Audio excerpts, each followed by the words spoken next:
So welcome back. Class 10th biology chapter control and coordination, हमारा पहला chapter ख़त्म हो चुका था।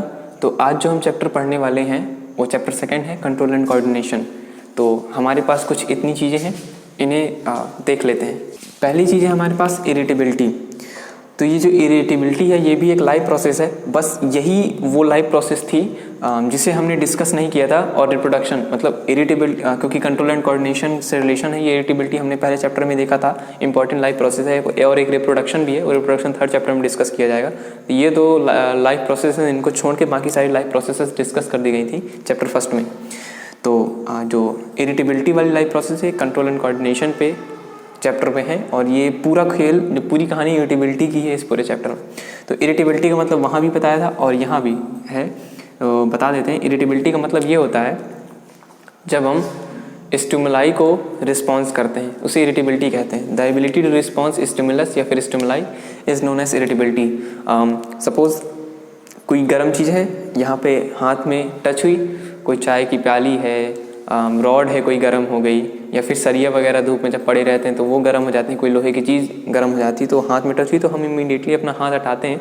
तो हमने उसको रिस्पॉन्स किया, मतलब वो जो हमें स्टिमुलाई मिला, वो जो गर्म चीज़ है, वो हीट हमको स्टिमुलाई मिला और हमने तुरंत हाथ हटा लिया, तो हाथ हटाना रिस्पॉन्स हो गया। This is known as irritability. The ability to response stimuli और stimulus is known as irritability. अब स्टिमुलाई वहाँ भी कहा गया था कि बताऊँगा अभी स्टिमुलाई क्या है, जो एक्सटर्नल फैक्टर हमको रिस्पॉन्स करने के लिए मजबूर कर रहे हैं, या फिर ऐसा कह सकें कि जिन चीज़ों के प्रति हम रिस्पॉन्स दे रहे हैं उन्हें हम इरिटेबिलिटी कहते हैं, स्टिमुलाई कहते हैं। जैसे वो हीट थी, चाय की प्याली की हीट हो गई या फिर किसी और भी चीज़ की, तो वो जो हीट मिली जिसके प्रति हमने रिस्पॉन्स दिया उसे हम स्टिमुलाई कहेंगे। स्टिमुलाई प्लूरल फॉर्म है, स्टिमुलस सिंगुलर फॉर्म है। अगर कोई एक स्टिमुलस है, कोई एक फैक्टर है, तो उसे स्टिमुलस कहेंगे, और स्टिमुलाई प्लूरल फॉर्म है। तो स्टिमुलाई और स्टिमुलस अलग चीज़ नहीं है, बस प्लूरल सिंगुलर फॉर्म का अंतर है। स्टिमुलाई प्लूरल फॉर्म है। अभी रिस्पॉन्स वही जो हमने हाथ हटाया उसे रिस्पॉन्स कहते हैं। किसी भी फैक्टर प्रति कोई करंट लगा तो हम करंट अगर झटका हल्का सा लगा तो हम तुरंत हाथ हटा लेते हैं, तो वो रिस्पॉन्स है। तो स्टिमुलाई के प्रति रिस्पॉन्स हो गया।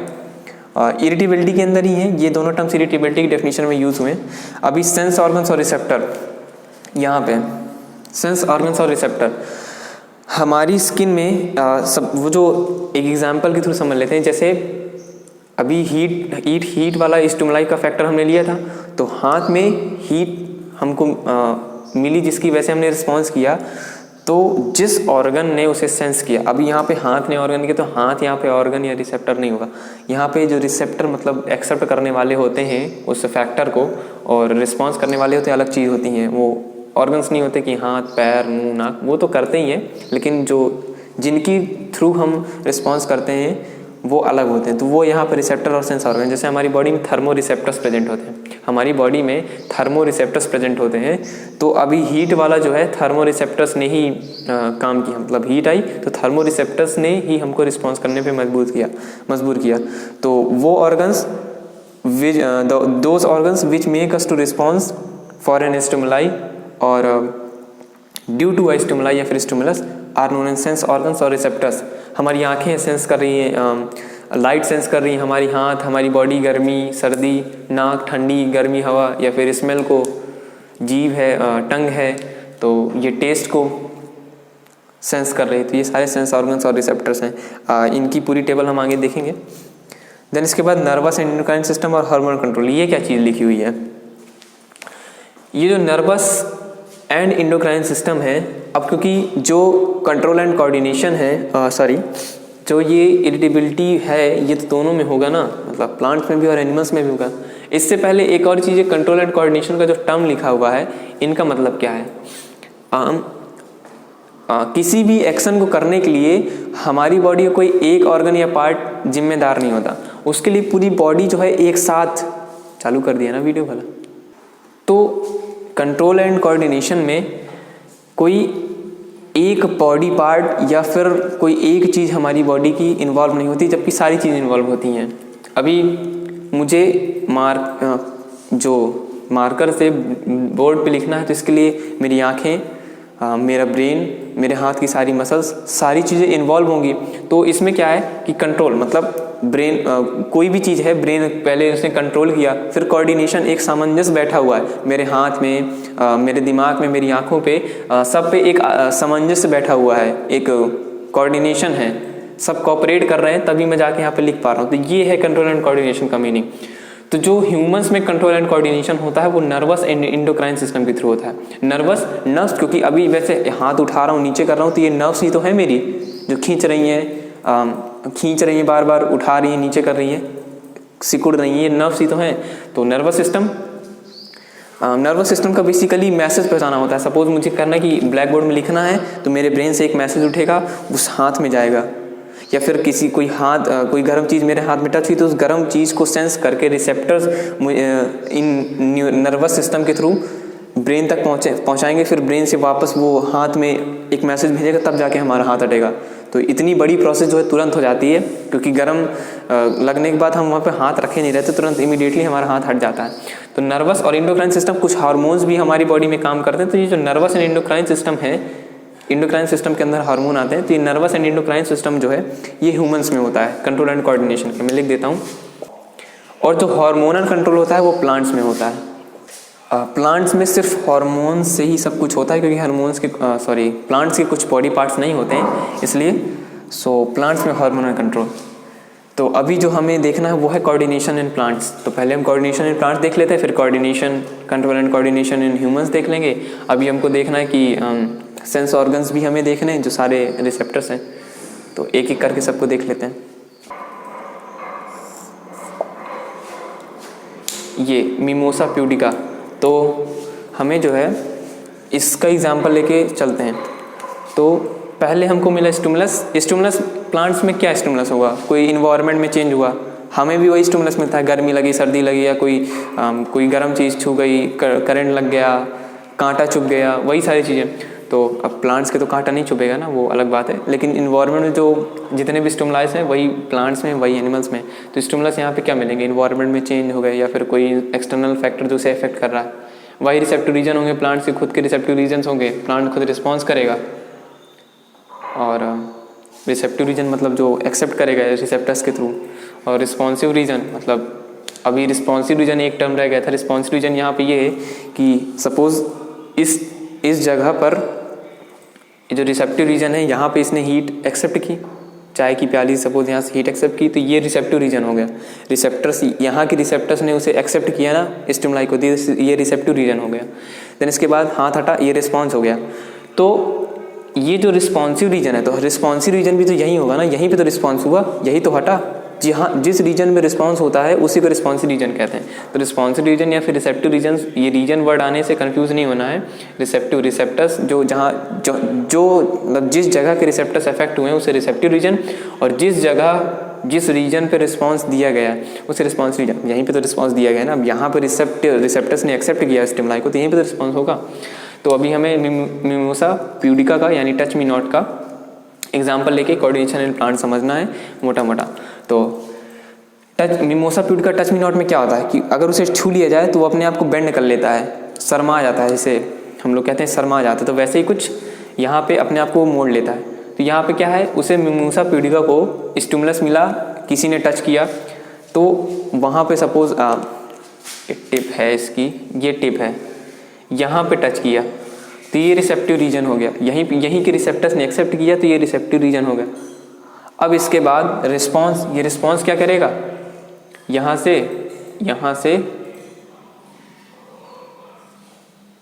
मुड़ गया या उस तरफ को मुड़ गया, मुड़ जाता है, कुल मिला के बेंड हो जाता है, तो ये रिस्पॉन्स हो गया। फिर रिस्पॉन्सिव रीजन, तो रिस्पॉन्सिव रीजन भी तो यही होगा, यहीं पे तो रिस्पॉन्स हुआ, यहीं से तो ये मुड़ गया इस तरफ, तो ये रिस्पॉन्सिव। तो कोऑर्डिनेशन इन प्लांट्स की हमने छोटी छोटी कहानी पढ़ ली। अभी इनके हार्मोनल जो कोऑर्डिनेशन है, हार्मोनल कंट्रोल है, आगे देखेंगे कौन कौन से हार्मोन्स वगैरह काम करते हैं। अभी हमने देखना है प्लांट रिस्पॉन्सेस टू स्टिमुलस। जो प्लांट रिस्पॉन्स तो करेगा, लेकिन किस तरह से करेगा, किस तरह से करेगा या कैसे करता है वो हमें देखना है। तो इंड्यूस्ड पैराटोनिक स्पॉन्टेनियस ऑटोनॉमस, ये एक ही चीज़ को डिफाइन करने वाले हैं यहाँ पे इस टॉपिक के अंदर, प्लांट रिस्पॉन्सेस टू स्टिमुलस, इसलिए मैंने स्लैश लगा के लिखा हुआ है induced paratonic spontaneous autonomous. Plant जो है स्टिमुलस को रिस्पॉन्स क्या करता है, इमीडिएट रिस्पॉन्स करता है, इमीडिएट हर कोई करता है, लेकिन इसमें क्या होता है, मतलब इमीडिएट रिस्पॉन्स करेगा, साथ में एक, क्योंकि स्टिमुलस है कोई भी है तो इमीडिएट रिस्पॉन्स ही तो करेगा। तो यहाँ पे इंड्यूस्ड, पैराटोनिक, स्पॉन्टेनियस, ऑटोनॉमस, अपने आप, मतलब ये एक ही चीज़ को डिफाइन कर रहे हैं। यहाँ पे बस ऑटोनॉमस को थोड़ा सा अलग मतलब हो जाता है थोड़ा सा। ऑटोनॉमस का मतलब यहाँ पे ये हो जाएगा ऑटोमेटिक, मतलब किसी ने टच किया तो ऑटोमेटिक। हमारे अंदर क्या है, हमारे अंदर भी ऑटोमेटिक ही होता है, लेकिन हमारे अंदर पहले ब्रेन में जाएगा, फिर ब्रेन से वापस आएगा, तो हमारे अंदर थोड़ी सी लंबी प्रोसेस हो जाती है एनिमल्स के अंदर। और यहाँ पे प्लांट्स में क्या है, थोड़ा सा ऑटोनॉमस टाइप हो जाती है, क्योंकि इनमें तो ब्रेन्स होता नहीं है, तो वो अपना पार्ट, एक पार्ट वही खुद ही कोऑर्डिनेट करता है, कंट्रोल एंड कोऑर्डिनेट करता है। कंट्रोल एंड कोऑर्डिनेशन पूरे प्लांट के पार्ट्स का होता है, लेकिन जो बेसिक काम है उसके उसी पार्ट का होता है। हमारे क्या है, हमारे यहाँ बेसिक पार्ट ब्रेन का है, क्योंकि सारे रिसेप्टर्स जो लेके जा रहे हैं मैसेज, वो भी ब्रेन कंट्रोल कर रहा है, और जो क्या करना है, हाथ को हटाना कि नहीं हटाना, वो भी ब्रेन ही बता रहा है। तो ये था इंड्यूस्ड, पैराटोनिक, स्पॉन्टेनियस या फिर ऑटोनॉमस का मतलब। अभी जो हमें देखना है tropic growth, tropic movement, nastic movement. ये जो रिस्पॉन्स करता है, इसके रिस्पॉन्स है प्लांट के, वो दो तरह के होते हैं, ट्रॉपिक और नेस्टिक मूवमेंट। तो ये इंड्यूस्ड, पैराटोनिक, स्पॉन्टेनियस, ऑटोनॉमस जो भी लिखा है, इंड्यूस्ड या पैराटोनिक मूवमेंट, इन्हीं दोनों, ये एक तरह का मूवमेंट होता है प्लांट में। इन्हीं मूवमेंट के दो पार्ट हैं, ट्रॉपिक मूवमेंट और नेस्टिक मूवमेंट, अलग नहीं है ये। इन्हीं, ये जो इंड्यूस्ड और पैराटोनिक लिखा है या फिर स्पॉन्टेनियस मूवमेंट लिखा है, इसी टॉपिक के दो पार्ट हैं, ट्रॉपिक और नेस्टिक। तो ट्रॉपिक क्या है, ग्रोथ डिपेंडेंट मूवमेंट है, और नेस्टिक मूवमेंट क्या है, ग्रोथ इंडिपेंडेंट। एक एक करके डिस्कस कर लेते हैं, इस तरह में याद नहीं रह जाएगा। पहला ट्रॉपिक यानी ग्रोथ डिपेंडेंट। अब ट्रॉपिक मूवमेंट क्योंकि ग्रोथ डिपेंडेंट है, तो इसकी कोई डायरेक्शन भी होगी, भाई ग्रोथ तो ऊपर की तरफ होती है, तो मतलब यहाँ पे एक डायरेक्शन डिफाइन हो गई। तो अगर कहना चाहें तो ट्रॉपिक मूवमेंट ग्रोथ डिपेंडेंट है, साथ में डायरेक्शनल भी है। तो ट्रॉपिक मूवमेंट ग्रोथ डिपेंडेंट है और डायरेक्शनल मूवमेंट है, मतलब इसमें डायरेक्शन इन्वॉल्व है। अभी ट्रॉपिक मूवमेंट का एग्जाम्पल अगर हम लेना चाहें तो क्या होता है, जैसे सूरजमुखी का ले लें, सनफ्लावर कहते हैं सूरजमुखी को। तो अभी ट्रॉपिक मूवमेंट देख लेते हैं, ग्रोथ डिपेंडेंट, सॉरी। तो हमने क्या देखा, ट्रॉपिक मूवमेंट ग्रोथ डिपेंडेंट और डायरेक्शनल होता है, क्योंकि अगर ग्रोथ डिपेंडेंट है तो डायरेक्शनल भी होगा। तो अभी एक एग्जांपल ले लेते हैं सूरजमुखी यानी सनफ्लावर का। तो उसमें क्या होता है, जिस तरफ को सन रहता है, क्योंकि उसमें हमें देखने को मिलता है, बाकी प्लांट्स में बड़ा माइन्यूट डिफरेंस होता है तो देखने को नहीं मिलता है, बड़ा माइन्यूट रिस्पॉन्स होता है। तो अभी किस स्टिमुलाई रिस्पॉन्स की बात कर रहे हैं वो देखेंगे। तो जो सनफ्लावर है वो क्या होगा, जिस साइड को, जिस डायरेक्शन में सन जाएगा उसी डायरेक्शन में अपना वो जो फ्लावर है वो अपने आप को मोड़ लेता है। तो इसमें क्या है, अगर डायरेक्ट ऊपर है दोपहर के टाइम तो सीधा ही रहेगा, इस तरफ है तो ऐसे मुड़ जाएगा, इस तरफ है तो ऐसे मुड़ जाएगा। तो वो क्या कर रहा है, सन की जो लाइट है या फिर कोई भी लाइट है जो उसको फोटोसिंथेसिस करने में मदद कर रही है, उसके प्रति झुक जाता है, वो उस तरफ झुक जाता है उस डायरेक्शन में। तो ये ऐसी मूवमेंट ट्रॉपिक मूवमेंट कहलाएंगी। और नेस्टिक मूवमेंट, जैसे नेस्टिक मूवमेंट की बात कर लेते हैं। अब नेस्टिक मूवमेंट यानी ग्रोथ इंडिपेंडेंट। अब ग्रोथ इंडिपेंडेंट है तो ग्रोथ क्योंकि ऊपर होते तो ग्रोथ इंडिपेंडेंट नहीं थे, यहाँ पे डायरेक्शन भी नहीं हो गई। ग्रोथ एक डायरेक्शन डिफाइन करती है, तो ग्रोथ इंडिपेंडेंट है, यहाँ पे ग्रोथ से कोई मतलब नहीं है, तो ये नॉन डायरेक्शनल हो जाएगी नेस्टिक मूवमेंट। नेस्टिक मूवमेंट का अगर एग्जांपल देखना चाहते हैं, जैसे छुई मुई यानी मिमोसा प्यूडिका या फिर टच मी नॉट प्लांट, इसमें क्या होता है, इधर से टच करेंगे तो इधर की तरफ मुड़ जाएगा, इधर से टच करेंगे तो इधर की तरफ मुड़ जाएगा, सनलाइट चाहे जिस तरफ हो। तो ये था ट्रॉपिक मूवमेंट और नेस्टिक मूवमेंट। तो ऐसे प्लांट जो है रिस्पॉन्स करता है स्टिमुलस को। अभी देख लेते हैं हम अगला टॉपिक। अभी तक हमने देख लिया था कि कंट्रोल एंड कोऑर्डिनेशन क्या है, स्टिमुलस क्या है, रिस्पॉन्स एरिया, और प्लांट्स में जो कंट्रोल एंड कोऑर्डिनेशन है वो कैसे था, मतलब उसमें क्या क्या चीज़ें थी वो देख ली थी। अभी जो ये भी कंट्रोल एंड कोऑर्डिनेशन का ही टॉपिक है, मतलब प्लांट्स में कैसे कंट्रोल एंड कोऑर्डिनेशन होता है, केमिकल कोऑर्डिनेशन इन प्लांट्स। तो प्लांट्स में हमने देखा था कि जो कंट्रोल एंड कोऑर्डिनेशन होता है वो हार्मोनल कंट्रोल होता है, देखा हुआ था। तो जो हार्मोनल कंट्रोल है, तो हार्मोन्स यानी केमिकल्स, वही जो केमिकल्स हमारी बॉडी में रिलीज होते हैं वही तो हार्मोन होते हैं। तो वही ये केमिकल कोऑर्डिनेशन, वही केमिकल कैसे प्लांट्स को कंट्रोल करते हैं वगैरह वगैरह, वही है हमारा। तो पहली चीज़ जो इसमें आती है वो है फाइटो हार्मोन्स। ये पार्ट नहीं, अभी सीख लेते हैं। ये जो ऑक्सिन्स, जिबरेलिन्स, साइटोकाइनेंस, एथाइलिन और एब्सिसिक एसिड हैं, इतने ये 5 प्रकार के हार्मोन्स हैं, बेसिक हार्मोन्स हैं, 5 टाइप्स के जो प्लांट्स में पाए जाते हैं। और ये फाइटो हार्मोन एक अलग सी चीज़ लिखी हुई जिसे मैं अभी एक्सप्लेन कर रहा हूँ। फाइटो हार्मोन, जो प्लांट्स में हार्मोन्स पाए जाते हैं उन्हें फाइटो हार्मोन कहते हैं, या फिर प्लांट हार्मोन कह सकते हैं जनरली, या फिर ग्रोथ रेगुलेटर्स कह सकते हैं। ग्रोथ रेगुलेटर जो ग्रोथ को रेगुलेट कर सकें। अभी ग्रोथ रेगुलेटर में भी दो प्रकार के आते हैं, पहला एक ग्रोथ इनहिबिटर और दूसरा ग्रोथ प्रमोटर। पहला जो ग्रोथ का प्रमोट करेगा और एक कुछ जो मतलब ग्रोथ हार्मोन्स होते हैं, ग्रोथ रेगुलेटर्स होते हैं, वो क्या करेंगे, कुछ ग्रोथ को प्रमोट करेंगे, कुछ ग्रोथ को इनहिबिट करेंगे। तो ये थी फाइटो हार्मोन्स की कहानी। फाइटो हार्मोन्स प्लांट, जिसे हम प्लांट हार्मोन या फिर ग्रोथ रेगुलेटर्स कहते हैं, ये आप समझ चुके होंगे। अभी ये जो 5 प्रकार के हार्मोन्स दिए हुए इन्हें पढ़ लेते हैं। पहला है ऑक्सिन्स। तो इसका ऑक्सिन्स AUXINS, ऑक्सिन्स का काम क्या होता है? पहला काम इसका होता है, इसके कई सारे काम होते हैं तो देख लेते हैं। तो इसका जो काम होता है वो होता है, एक तो काम इसका ये है कि जो प्लांट्स का प्लांट्स से प्री मैच्योर जो फ्रूट निकल जाते हैं, टूट जाते हैं, वो नहीं होने देता। कैसे? मतलब जैसे एप्पल हो गया, जैसे उसकी जो ब्रांच होती है ना, जो प्लांट से कनेक्ट होती है, ब्रांच से कनेक्ट होती है, सेब का हिस्सा जो ऊपर डंडी से निकली रहती है, एग्जाम्पल है, तो वो कितना पतला रहता है और सेब कितना भारी। तो ऑक्सिन्स क्या करता है कि जो फ्रूट है बिना पके प्लांट से गिर ना जाए, बिना पके, आंधी वगैरह आ जाए वो अलग फैक्टर है, बिना पके फ्रूट से गिर ना जाए, पेड़ से गिर ना जाए, उसको प्रिवेंट करता है, वो ऑक्सिन्स का काम है। फिर दूसरा, ये फ्लावरिंग बहुत प्रमोट करता है। ये जो ऑक्सिन्स है प्लांट्स में फ्लावरिंग प्रमोट करता है। तीसरी चीज़, ये रिस्पायरेशन में बहुत ज़्यादा मदद करता है, प्लांट्स के रिस्पिरेशन में। चौथी चीज़, ये ग्रोथ प्रमोटर, पहली चीज़ जो हम सबसे पहली चीज़ बतानी चाहिए थी वो भूल गया मैं। ऑक्सिन्स एक ग्रोथ प्रमोटर हार्मोन है, जब मैंने बताया ना ग्रोथ रेगुलेटर्स, तो ये ग्रोथ रेगुलेटर 2 प्रकार, ग्रोथ इनहिबिटर और ग्रोथ प्रमोटर। तो ये ग्रोथ प्रमोटर है, ग्रोथ को प्रमोट करता है। एक रीजन है एपिकल बड रीजन, उस प्लांट पे, मतलब थोड़ा स्टेम में एक पार्ट होता है, उस प्लांट को ही इलोंगेट करता है, मतलब उस वहाँ पे ग्रोथ जो है बढ़ाता है। और जो ये ग्रोथ बढ़ा रहा है ना, एपिकल बड रीजन, APICALPUD और रीजन, एपिकल बड रीजन पे जो ग्रोथ बढ़ा रहा है उसे हम एपिकल डोमिनेंस कहते हैं, एपिकल डोमिनेंस। तो वही है, ऑक्सिन्स जो है एपिकल बड रीजन यानी एपिकल डोमिनेंस करता है, एपिकल बड रीजन में ग्रोथ बढ़ाता है, ग्रोथ प्रमोट करता है, इसलिए ग्रोथ प्रमोटर्स है। और एक चीज़ और आती है पार्थिनोकार्पी, ये बार बार टर्म आएगा, इसे मैं लिख देता हूँ।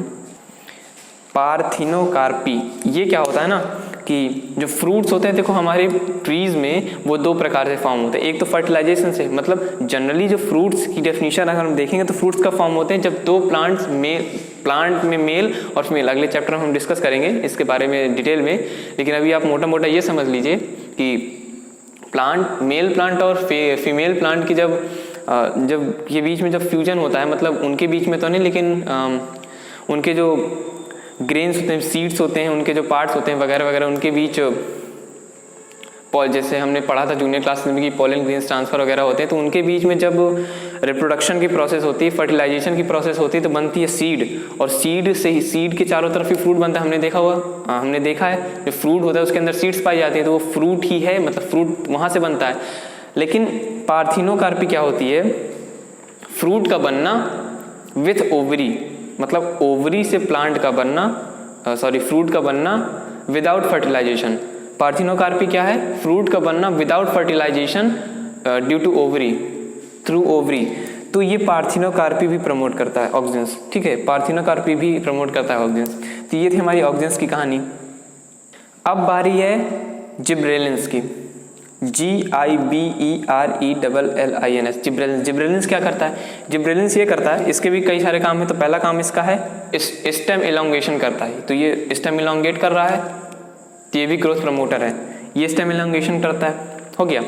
दूसरी चीज, ये भी ऑक्सिन्स की तरह फ्लावरिंग प्रमोट करता है। तीसरी चीज, ये भी पार्थिनोकार्पी सपोर्ट करता है, प्रमोट करता है, जैसे वो पार्थिनोकार्पी ऑक्सिन्स में हो रही थी वैसे यहाँ भी पार्थिनोकार्पी हो रही। चौथी चीज, जिब्रेलिन्स में क्या होता है कि जो डोरमेंसी क्या होती है ना, इनएक्टिव स्टेज होती है सीड की, मतलब सीड बन जाते हैं लेकिन इनएक्टिव रहते हैं वो, फर्टिलाइजेशन के लिए उपयुक्त नहीं होती, मतलब सीड हम जब अगर हम डाल दें तो सीड से प्लांट नहीं निकलेगा, तो उसे इनएक्टिव स्टेज कहते हैं। तो ये जो जिब्रेलिन्स है वो डोरमेंसी को तोड़ देता है, मतलब ब्रेकिंग ऑफ डोरमेंसी, यानी जो इनएक्टिव स्टेज है सीड की उसे तोड़ देता है जिब्रेलिन। फिर पांचवी चीज, ये फ्रूट की साइज को इंक्रीज करता है। इसका काम होता है फ्रूट का साइज जितना बड़ा हो सके उतना बड़ा करो। और एक छठवीं चीज कि ये लीफ का जो एक्सपेंशन है उसे भी प्रमोट करता है, मतलब लीफ को जितना ज़्यादा हो सके उतना ज़्यादा एक्सपेंड करता है in the time of photosynthesis या इन टाइम ऑफ ग्रोथ। तो ये ऑक्सिन्स जिब्रेलिन्स खत्म कर लिए हमने। तो अभी हमको साइटोकाइनिन देखना है। तो साइटोकाइनिन के कुछ काम हैं।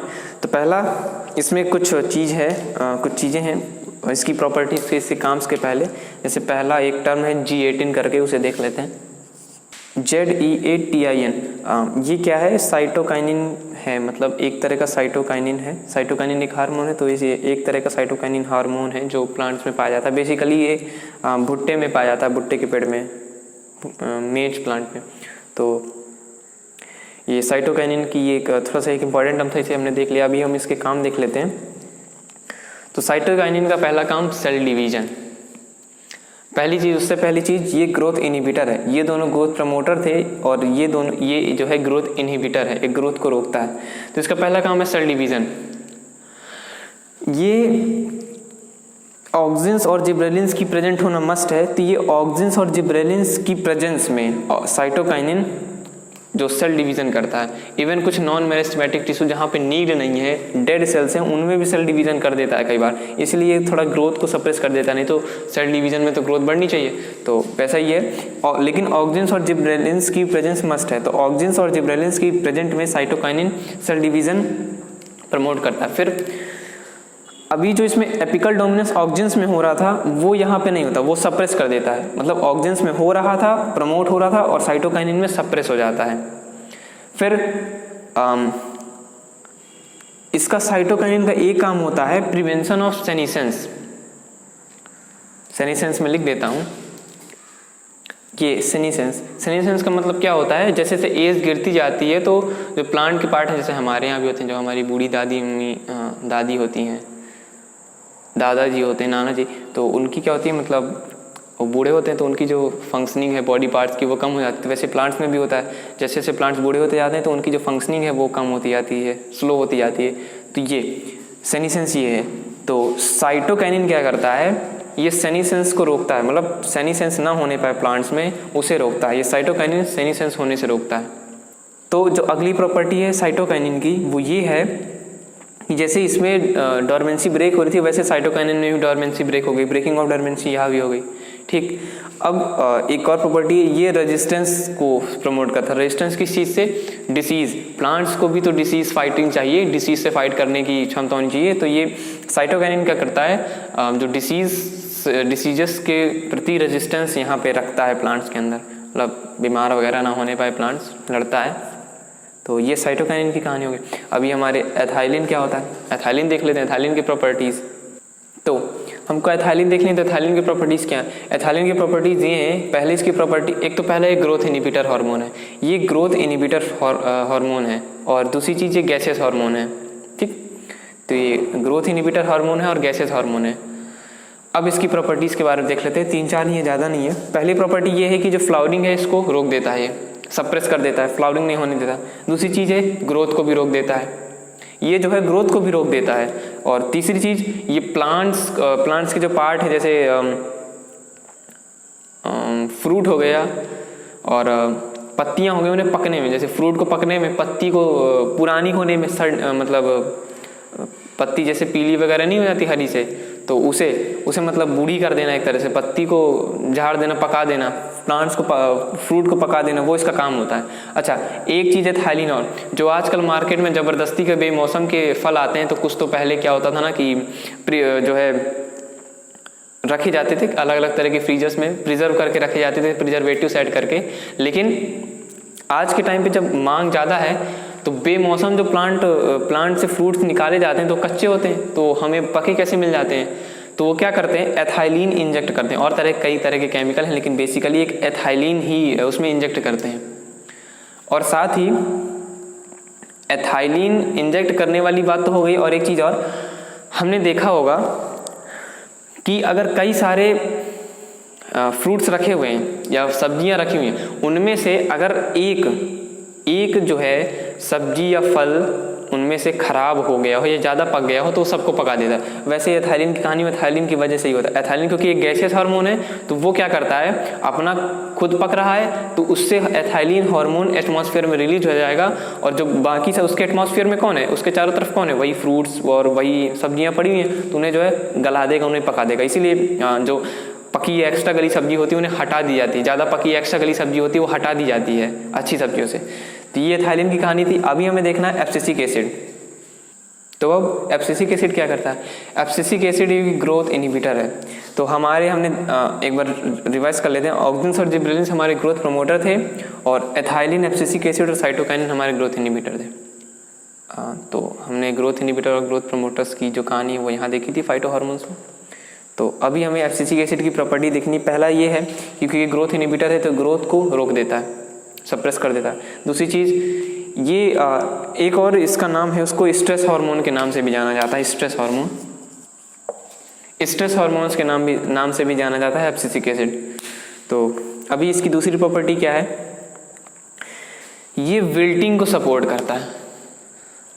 विल्टिंग क्या होती है, विल्टिंग लिख देता हूँ मैं, कहाँ पे लिख देता हूँ, यहाँ पे लिख देता हूँ, WILTING, विल्टिंग क्या होती है ना कि मतलब एक्सेस ट्रांसपिरेशन। अभी देखिए कि यहाँ पे कंट्रोवर्सी थोड़ा सा, ये अभी अगले पॉइंट में बताता हूँ मैं। विल्टिंग को सपोर्ट करता है। विल्टिंग क्या होती है, एक्सेस ट्रांसपिरेशन हमने देखा है ना कि मतलब पानी का उड़ना, प्लांट से पानी का उड़ना जो इवेपोरेट होके जाता है एनवायरमेंट, उसे ट्रांसपिरेशन कहते हैं। हमने जूनियर क्लासेस में देखा है। तो ट्रांसपिरेशन, एक्सेस ट्रांसपिरेशन हो जाएगा प्लांट्स में तो प्लांट्स मुरझा जाएंगे। तो वैसे ही पत्तियों का या स्टेम का, छोटे छोटे प्लांट्स उनकी स्टेम का, उनकी डाल का झुक जाना due to excess transpiration is known as wilting. Excess transpiration की वजह से प्लांट्स का मुड़ जाना, प्लांट्स के पार्ट्स का मुड़ जाना, झुक जाना इज नोन एज विल्टिंग। तो एब्सिसिक एसिड क्या करता है, विल्टिंग को प्रमोट करता है। अभी इसका अपोजिट जो होता है, इसको ABA एसिड भी कहते हैं, ABA शॉर्ट में, ये ABA एसिड, ठीक है। तो ये एब्सिसिक एसिड और क्या करता है, एक तरफ तो ये विल्टिंग प्रमोट कर रहा है, दूसरी तरफ क्या करता है, ये स्टोमेटा को बंद करता है। जैसे मान लीजिए कि स्टोमेटा के थ्रू चेक करता है, ट्रांसपिरेशन को चेक करता है। मतलब कैसे, जैसे मान लीजिए धूप ज़्यादा हो रही है गर्मी के टाइम पे, तो ये क्या करेगा, स्टोमेटा को बंद रखेगा। मतलब प्रयास करेगा कि जो एक्स्ट्रा टाइम पे जबरदस्ती स्टोमेटा खुला रहता था वो खुले न रहना पाए, जिसकी वजह से ट्रांसपिरेशन हो सके। तो ये थोड़ा सा कॉन्ट्रोवर्सी, अपोजिट इसकी प्रॉपर्टीज है। एक तरफ तो स्टोमेटा के थ्रू, तो ये इसकी कंट्रोवर्सी है, मतलब थोड़ा सा अपोजिट प्रॉपर्टीज हैं। एक तरफ तो ये विल्टिंग को बढ़ा रहा है, एक तरफ ये विल्टिंग को रोक रहा है। मतलब विल्टिंग मतलब वही ट्रांसपिरेशन ना, तो एक तरफ से ट्रांसपिरेशन को जो है बढ़ा रहा है, एक तरफ से ट्रांसपिरेशन घटा रहा है। लेकिन अगर थोड़ा सा बेसिक डिफरेंस देखा जाए तो क्या है कि विल्टिंग क्या है कि जब ट्रांसपिरेशन हो जाता है तो उसकी वजह से जो प्लांट मुड़ रहे हैं या झुक रहे हैं उसे विल्टिंग कहते हैं। तो जो एक्सेस ट्रांसपिरेशन मान लीजिए हो गया किसी कारणवश, तो उसमें जो विल्टिंग हो रही है ना, प्लांट झुक रहे हैं, उसको एब्सिसिक एसिड प्रमोट करता है, ना कि एक्सेस ट्रांसपिरेशन को। एक्सेस ट्रांसपिरेशन को तो ये रोकता है। तो ये एब्सिसिक एसिड की कहानी होगी। अब इसकी कुछ और प्रॉपर्टीज हैं वो देख लेते हैं। अभी दो चीजें और हैं, एक है सेनिसेंस और एक डॉर्मेंसी। डॉर्मेंसी देखा होगा, इन सब में ब्रेक हो रही थी, इसमें ब्रेक हो रही थी, इसमें ब्रेक हो रही थी, लेकिन इसमें इंड्यूस होती है। इसमें डॉर्मेंसी ये दे देता है, एक्टिव कर देता है। मतलब डॉर्मेंसी एक्टिव करने का मतलब सीड्स क्या है, इनएक्टिव हो जाएंगी। और दूसरी चीज सेनिसेंस, इसमें क्या होता था, इसमें जो सेनिसेंस है वो रोकता था साइटोकाइनिन, लेकिन एब्सिसिक एसिड सेनिसेंस भी प्रमोट कर देता है, मतलब प्लांट्स को बूढ़ा बना देता है। आप कहेंगे कि फिर प्लांट एक को बूढ़ा कर रहा है, एक को बूढ़ा नहीं होने दे रहा है, तो वो मतलब अपना कंट्रोल एंड कोऑर्डिनेशन का मतलब ये कोऑर्डिनेशन बना के चल रहे हैं सारे हार्मोन्स। ये नहीं होगा तो प्लांट्स एक्टिविटीज़ नहीं करेंगे, एक्सेस ट्रांसपिरेशन वैसे ही खड़ी रहेंगी, तो अगले दिन प्लांट पूरा ही खत्म हो जाएगा। स्टोमेटा अगर ये बंद नहीं करेगा तो एक्सेस ट्रांसपिरेशन की वजह से जो स्टोमेटा एक्सेस ट्रांसपिरेशन होने के बाद जो ट्रांसपिरेशन थोड़ा बहुत पानी बचा है तो वो भी हो जाएगा। तो इसकी अलग अहमियत है। एथाइलिन फ्रूट नहीं पकेगा तो इसकी अलग अहमियत है। सारे हार्मोन्स की अलग अलग अपनी प्राथमिकता है, अलग अलग अपनी इंपॉर्टेंस है। तो ये हमारी पूरा कोऑर्डिनेशन इन प्लांट्स हमने खत्म कर दिया। अब हमें कोऑर्डिनेशन इन एनिमल्स देखना है। तो control and coordination in animals क्या है? हमारी बॉडी में एनिमल्स में हमारा जो है वो डिटेल दी हुई है तो बुक में। तो एनिमल्स जो है, एनिमल्स में दो तरह से कंट्रोल होता है। चैप्टर की स्टार्टिंग में ही बता दी थी, शुरुआत में ही बता दिया था। पहला न्यूरल कंट्रोल, दूसरा है एंडोक्राइन कंट्रोल। पहला है दूसरा न्यूरल कंट्रोल, दूसरा है एंडोक्राइन कंट्रोल। एंडोक्राइन कंट्रोल मतलब हार्मोनल कंट्रोल, हमारी बॉडी में हार्मोन्स जो रिलीज होते हैं उनकी वजह से जो कंट्रोल एंड कोऑर्डिनेशन बैठता है, वो जो हार्मोन सहायता करते हैं वो एंडोक्राइन कंट्रोल के अंदर आता है। और न्यूरल कंट्रोल के अंदर ये NEURAL है। न्यूरल कंट्रोल के अंदर क्या है? न्यूरल कंट्रोल के अंदर मतलब नर्वस सिस्टम, न्यूरॉन्स होती हैं। जैसे हमने देखा कि हमारी लाइफ की जो बेसिक यूनिट है बॉडी की, उसे सेल कहते हैं। किडनी की बेसिक यूनिट हमारी नेफ्रॉन है, वैसे ही न्यूरल कंट्रोल यानी नर्वस सिस्टम की बेसिक यूनिट न्यूरॉन है। तो ये न्यूरॉन हमें इसमें देखना है, न्यूरॉन की पूरी कहानी और नर्वस सिस्टम हम इसमें देखेंगे, इसमें न्यूरल कंट्रोल में। और एक चीज़ है न्यूरल कंट्रोल, नर्वस सिस्टम पढ़ने से पहले नीड ऑफ नर्वस सिस्टम क्या है? नर्वस सिस्टम वही कि हमारी बॉडी में क्या होता है कि न्यूरॉन्स होती हैं, न्यूरॉन्स टू न्यूरॉन्स कनेक्ट होती हैं। नर्वस सिस्टम कैसे काम करता है? जैसे मान लीजिए ये मैंने मार्कर टच हुआ तो मुझे कैसे पता चला कि कुछ मेरी बॉडी में टच हुआ? कैसे टच हुआ? इसर से जो न्यूरॉन्स हैं वो मैसेज को लेके गई ब्रेन में, ब्रेन से फिर वापस न्यूरॉन्स लेके आई मैसेज। तो अभी यहाँ पे मुझे पता चला कुछ टच हुआ। अब मुझे पता चला कि मार्कर है, ये मार्कर ही है, कैसे है, ये रेड कलर है, ये इतना रेड कलर है, ये वाइट कलर है। तो आँखों ने इसे देखा, आँखों ने फिर मैसेज ब्रेन में ट्रांसफ़र किया, फिर आँखों में वापस आया कि यार ये चीज़ है। अभी यहाँ पे जो न्यूरॉन्स हैं वो भी 3 तरह की होती हैं, तो सारी डिटेल देखेंगे। उससे पहले नीड ऑफ नर्वस सिस्टम क्या है? नर्वस सिस्टम की नीड क्या है? हमारी लाइफ में नर्वस सिस्टम ना हो तो हम अपंग पड़े। जैसे कहते हैं ना कि पैरालिसिस हो गई, तो वही है कि नर्वस सिस्टम काम करना बंद कर देता है, उसे पैरालिसिस कहते हैं।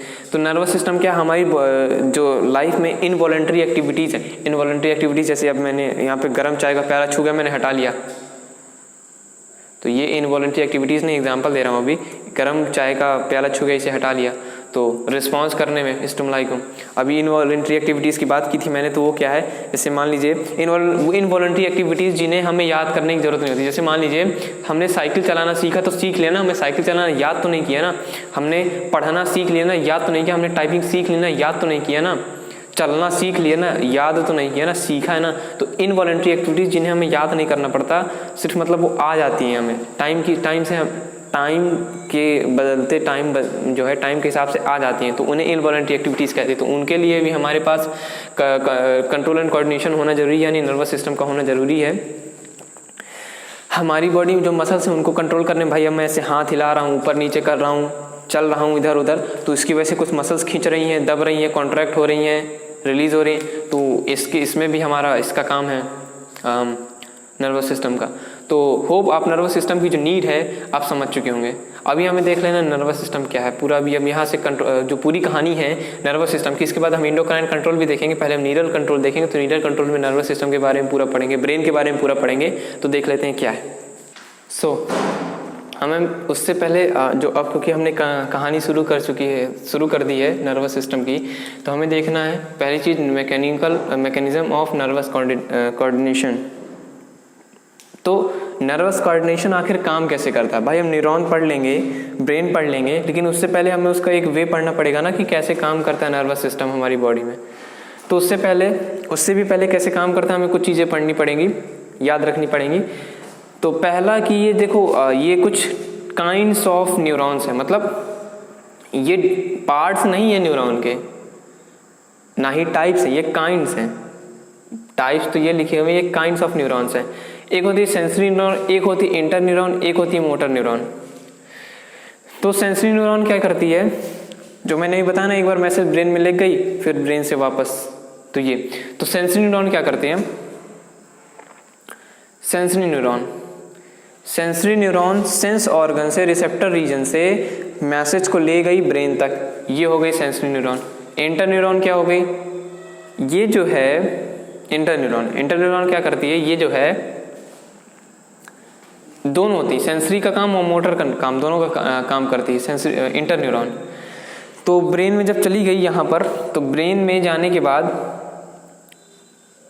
एक न्यूरॉन से जो ब्रेन में न्यूरॉन होते हैं, तो ब्रेन में एक न्यूरॉन से दूसरे न्यूरॉन में जा रहे हैं ना, ब्रेन में जो फंक्शनिंग हो रही है कि क्या रिस्पॉन्स करना है, कैसा काम करना है, तो वो इंटर न्यूरॉन होता है। अब देखो ब्रेन के अंदर ही एक न्यूरॉन से दूसरे न्यूरॉन जा रहे हैं, तो वो जो न्यूरॉन्स है वो इंटर न्यूरॉन्स हैं, क्योंकि अब सेंसरी न्यूरॉन ने तो छोड़ दिया ना वहाँ पे मैसेज। तो अब इंटर न्यूरॉन्स का काम है कि ब्रेन में इस पार्ट से उस पार्ट ले जाना, फलाना करना। फिर उसके बाद मोटर न्यूरॉन, अब ब्रेन से प्रोसेस हो गया, फिर वापस ये मुझे हाथ हटाना है, गर्म चाय की प्याली छुई, मुझे हाथ हटाना है, तो ये मोटर न्यूरॉन का काम है। अभी जो मैसेज देगी कि यार हाथ हटाना है, वो मोटर न्यूरॉन का काम है। अभी ये कुछ टाइप्स ऑफ न्यूरॉन्स हैं। पहली स्पाइनल न्यूरॉन्स, दूसरी क्रेनियल न्यूरॉन्स, और मिक्स्ड जो दोनों होती हैं, स्पाइनल और क्रेनियल दोनों का काम करती हैं, उन्हें मिक्स्ड न्यूरॉन कहते हैं। ये टाइप्स हैं और ये काइंड्स हैं।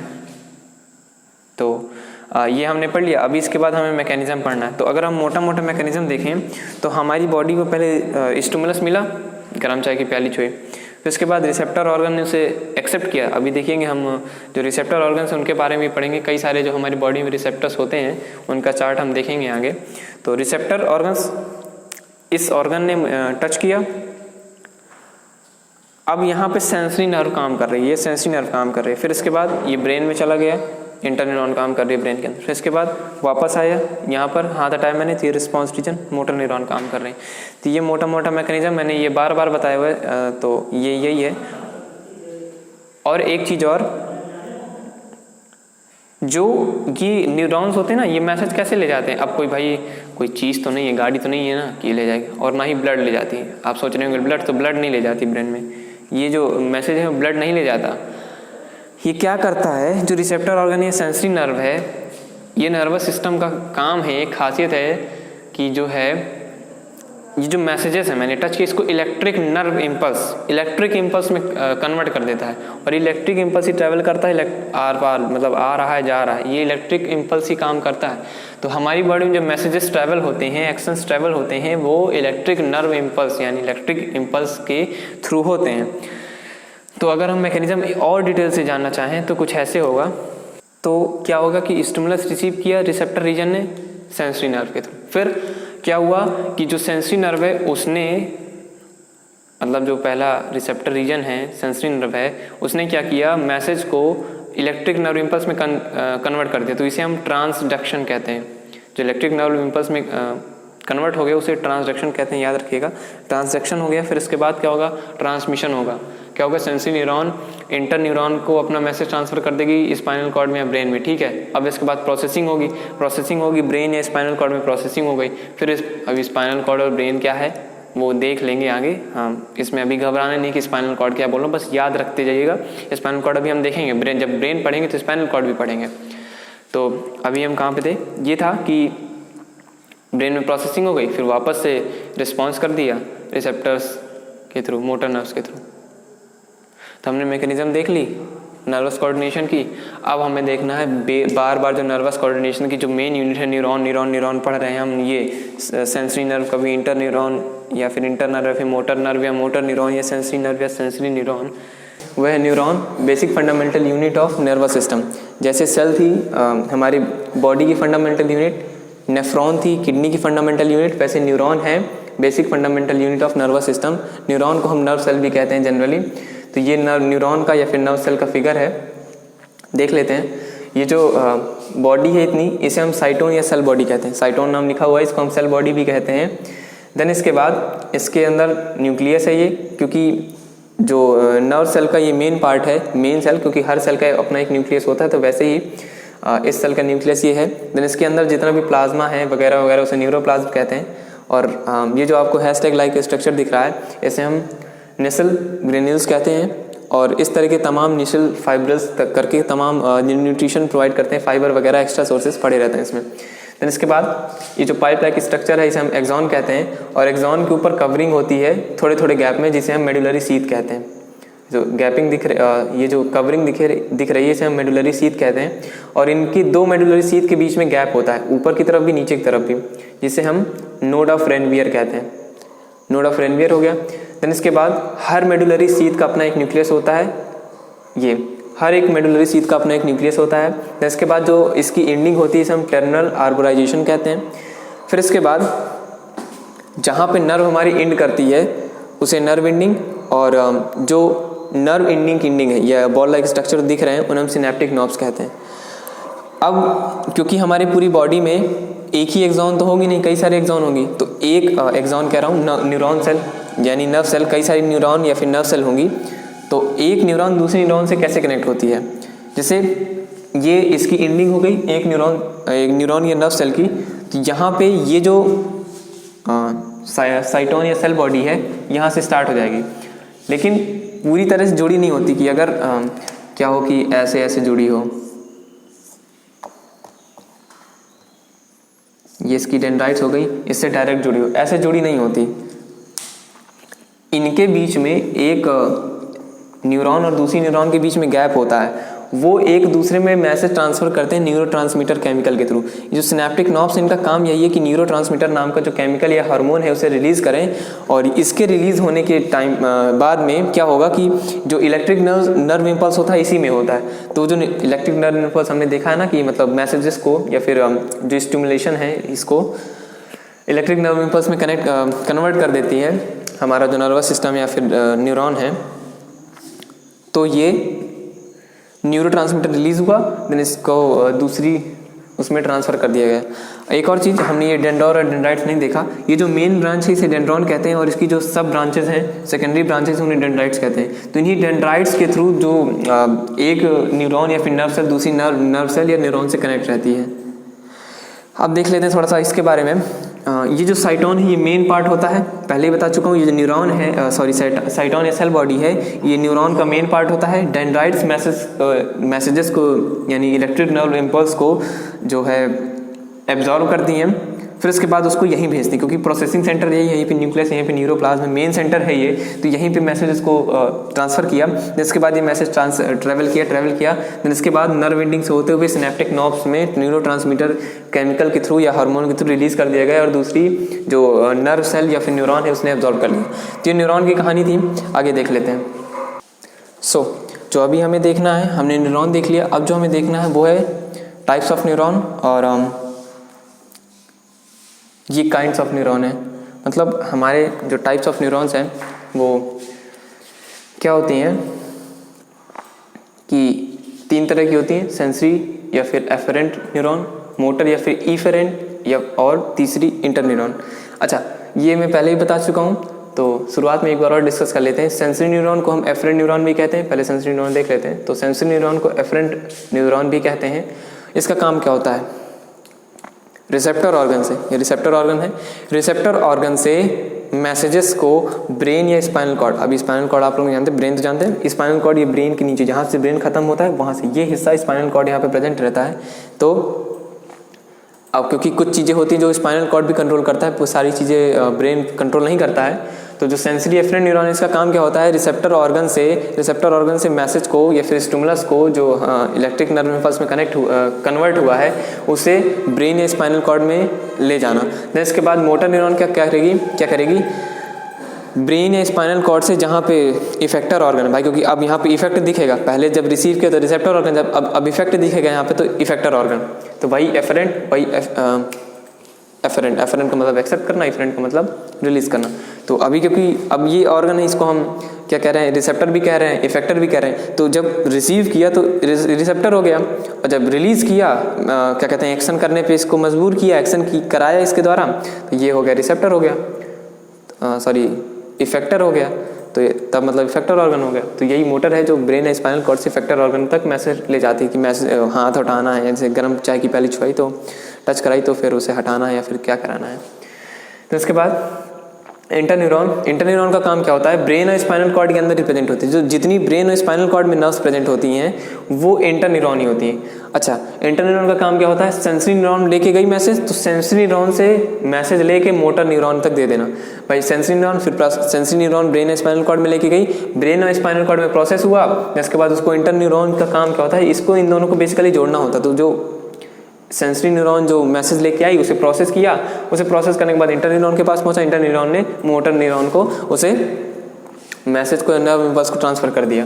तो ये थी टाइप्स ऑफ न्यूरॉन। अभी जो न्यूरॉन्स हैं वो 2 तरह की और कवरिंग के बेसिस पे और डिवाइड की जाती हैं। तो नर्व फाइबर्स, ठीक है, तो पहला है जो माइलिनेटेड और दूसरा नॉन माइलिनेटेड। तो जो माइलिनेटेड है इसे हम मेडुलेटेड भी कहते हैं। माइलिनेटेड नर्व फाइबर्स को मेडुलेटेड नर्व फाइबर्स भी कहते हैं। जो हमने मतलब ये मतलब क्या होती है माइलिनेटेड या फिर मेडुलेटेड, जिनमें माइलिन शीथ नाम का जो कवरिंग होती है प्रेजेंट होती है। माइलिन शीथ में लिख देता हूँ। तो ये जो माइलिन शीथ है, ये माइलिन शीथ की नाम की कवरिंग अगर नर्व फाइबर्स में प्रेजेंट है तो उसे हम माइलेटेड या फिर मेडुलेटेड कहेंगे। और अगर ये माइलिन शीथ प्रेजेंट नहीं है तो उसे नॉन माइलेटेड या फिर मेडुलेटेड नॉन मेडुलेटेड भी कहेंगे। तो ये थी हमारी टाइप्स ऑफ न्यूरॉन और नर्व फाइबर्स जो है टाइप्स ऑफ नर्व फाइबर्स हमने देख लिए। अभी देखते हैं अगला टॉपिक। हमने अभी तक देख लिया था कि न्यूरॉन क्या है और नर्व फाइबर्स कितने प्रकार की होती हैं और न्यूरॉन कितने प्रकार के होते हैं। अभी हमको देखना जो इफेक्टर ऑर्गन्स हैं वो कितने प्रकार के होते हैं, कितने टाइप्स के होते हैं। तो पहला है फोटो रिसेप्टर, मतलब किस रिसेप्टर ऑर्गन को क्या कहते हैं, से फोटो रिसेप्टर। तो जो आइज़ हैं, आइज़ में जो रिसेप्टर्स प्रेजेंट रहते हैं उन रिसेप्टर्स को यानी एक्सेप्ट करने वाले स्टिमुलस को या फिर जो मैसेज है उसे एक्सेप्ट करने वाले जो रिसेप्टर्स हैं उन्हें फोटो रिसेप्टर कहते हैं। ईयर्स में जो रिसेप्टर प्रेजेंट रहते हैं उन्हें फोनो रिसेप्टर और जो नोज़ में प्रेजेंट रहते हैं उन्हें ऑल्फैक्टो रिसेप्टर, जो टंग में प्रेजेंट रहते हैं टेस्ट के लिए गस्टैटो रिसेप्टर, और जो स्किन में दो प्रकार के होते हैं टेक्टाइल और थर्मो रिसेप्टर। ये है मैकेनो रिसेप्टर्स प्रेजेंट रहते हैं स्किन में दो प्रकार के रिसेप्टर, पहला टेक्टाइल रिसेप्टर, दूसरा थर्मो रिसेप्टर। पहला टेक्टाइल, दूसरा थर्मो रिसेप्टर। तो टेक्टाइल रिसेप्टर और थर्मो रिसेप्टर अलग अलग क्यों हैं? टेक्टाइल में क्या होता है कि जो बॉडी में हीट एंड कोल्ड है ना, वो टेक्टाइल रिसेप्टर एक्सेप्ट करता है, मतलब बताता है कि गर्म है कि ठंडी है। जो कोई गर्म चीज़ टच हो जाती है तो हमारा हाथ सडनली हटता है अचानक से, तो वो टेक्टाइल रिसेप्टर्स की वजह से होता है, क्योंकि टेक्टाइल रिसेप्टर हीट या कोल्ड जो है लेता है। ठंडी में ठंडी लग रही है स्किन को, तो वही टेक्टाइल रिसेप्टर। थर्मो रिसेप्टर का काम क्या होता है? इसका काम होता है पेन एंड प्रेशर को रिसेप्ट करना, एक्सेप्ट करना। हाथ में पेन हो रहा है या फिर प्रेशर लग रहा है तो उसे थर्मो रिसेप्टर, वो थर्मो रिसेप्टर का काम होता है। तो बेसिकली मैकेनो रिसेप्टर दो प्रकार के, मैकेनो रिसेप्टर स्किन का, टेक्टाइल और थर्मो रिसेप्टर। तो ये हमारे टाइप्स ऑफ रिसेप्टर्स थे। मतलब हमारे किस ऑर्गन में जो बेसिक 5 सेंसरी ऑर्गन्स हमने पढ़े थे, आई, ईयर, नोज, माउथ और स्किन, ये जो 5 सेंसरी ऑर्गन हमने जूनियर क्लासेस में पढ़े थे, 5th क्लास से पढ़ते चले आ रहे हैं 4th क्लास से, तो उनमें जो रिसेप्टर्स प्रेजेंट होते हैं वो ये हैं। तो ये थी रिसेप्टर्स की कहानी। अब अगला टॉपिक देख लेते हैं। अभी जो हमें देखना है वो है नर्व्स के अंदर जो कई सारी चीज़ देखनी है वो सिनैप्स और सिनैप्टिक क्लेफ्ट। तो क्या होता है ना कि नर्व जो होता है ये बंडल होता है नर्व फाइबर्स। जो हमने नर्व फाइबर्स पढ़े थे ना कि एक माइलिनेटेड और दूसरा नॉन माइलिनेटेड, मतलब जिसमें माइलिन शीथ प्रेजेंट हो माइलिनेटेड, और जिसमें माइलिन शीथ प्रेजेंट ना हो उसे नॉन माइलिनेटेड। और माइलिनेटेड को मेडुलेटेड और नॉन माइलिनेटेड को नॉन मेडुलेटेड भी कहते हैं। तो जो नर्व है ये नर्व फाइबर्स का बंडल होता है। तो नर्व में एक चीज़ है सिनैप्स, दूसरी चीज़ है सिनैप्टिक क्लेफ्ट। जो इंपॉर्टेंट चीज़ है देख लेते हैं। जो मैं सिनैप्स और सिनैप्टिक क्लेफ्ट, जो मैं गैप की बात कर रहा था, बार बार दो जो न्यूरॉन्स हैं या फिर नर्व सेल्स हैं उनके बीच, या फिर दो नर्व्स हैं उनके बीच, तो वो यही है सिनैप्स और सिनैप्टिक क्लेफ्ट की कहानी। ये देख लेते हैं। सपोज मान लीजिए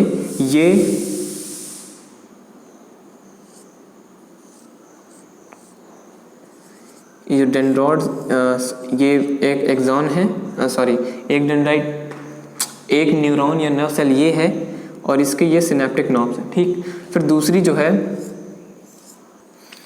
तो एक न्यूरॉन ये है, एक न्यूरॉन ये है। ठीक, इसकी डेंड्राइट्स ये हो गई। तो ये जो सिनैप्टिक नर्व्स हो गए और ये डेंड्राइट्स हो गई।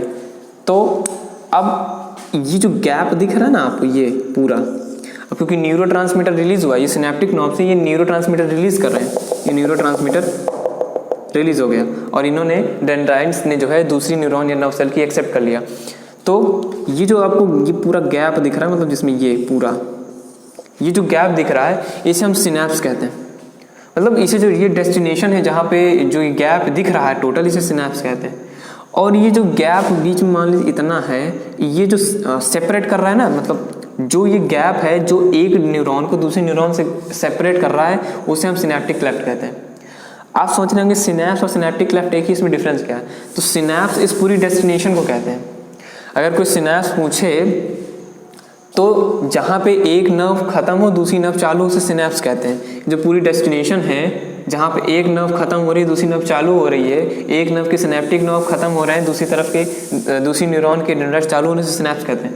और सिनेप्टिक क्लेफ्ट मतलब जो स्पेस है, अगर कोई सिनेप्टिक क्लेफ्ट पूछे तो सिर्फ इतना स्पेस दिख रहा है ना, ये अगर इस स्पेस से ये न्यूरॉन और ये न्यूरॉन अलग हो रही है, मतलब सेपरेट हो रही है, तो ये स्पेस कहेगा सिनेप्टिक क्लेफ्ट। जैसे मान लीजिए एक लाइन है, ये एक लाइन है और इस लाइन को मैंने यहाँ से तोड़ दिया, तो ये लाइन जो सेपरेट कर रही है इसको, ये सिनेप्टिक क्लेफ्ट कहेगी। वही ये चीज़ है सिनेप्टिक क्लेफ्ट। तो हमने नर्व देख लिया, अभी जो हमको देखना है वो है न्यूरोमस्कुलर जंक्शन। इसके अंदर भी सार्कोलेमा और एसिटाइल कोलिन ये टर्म्स हैं, इन्हें भी देख लेते हैं। अभी हमें देखना है न्यूरोमस्कुलर जंक्शन। तो न्यूरोमस्कुलर जंक्शन भी समझ लेते हैं। जैसे सपोज मान लीजिए हम एक इफेक्टर ऑर्गन ले लेते हैं, जैसे हमने स्किन ले लिया, तो स्किन में मान लीजिए स्किन है, ठीक है, ये स्किन हो गई, ये तमाम लेयर्स हैं, फलाना टिश्यू वाले चैप्टर है, सेल चैप्टर्स में पढ़ेंगे। तो स्किन है, इसमें इससे जो ये नर्व्स हैं, नर्व सेल्स हैं, न्यूरॉन ये कनेक्ट होंगी, और तो इसके जो नर्व्स हैं, मतलब ऐसे मान लीजिए आई नर्व, ये एक्सॉन हो गया, देन इसके बाद ये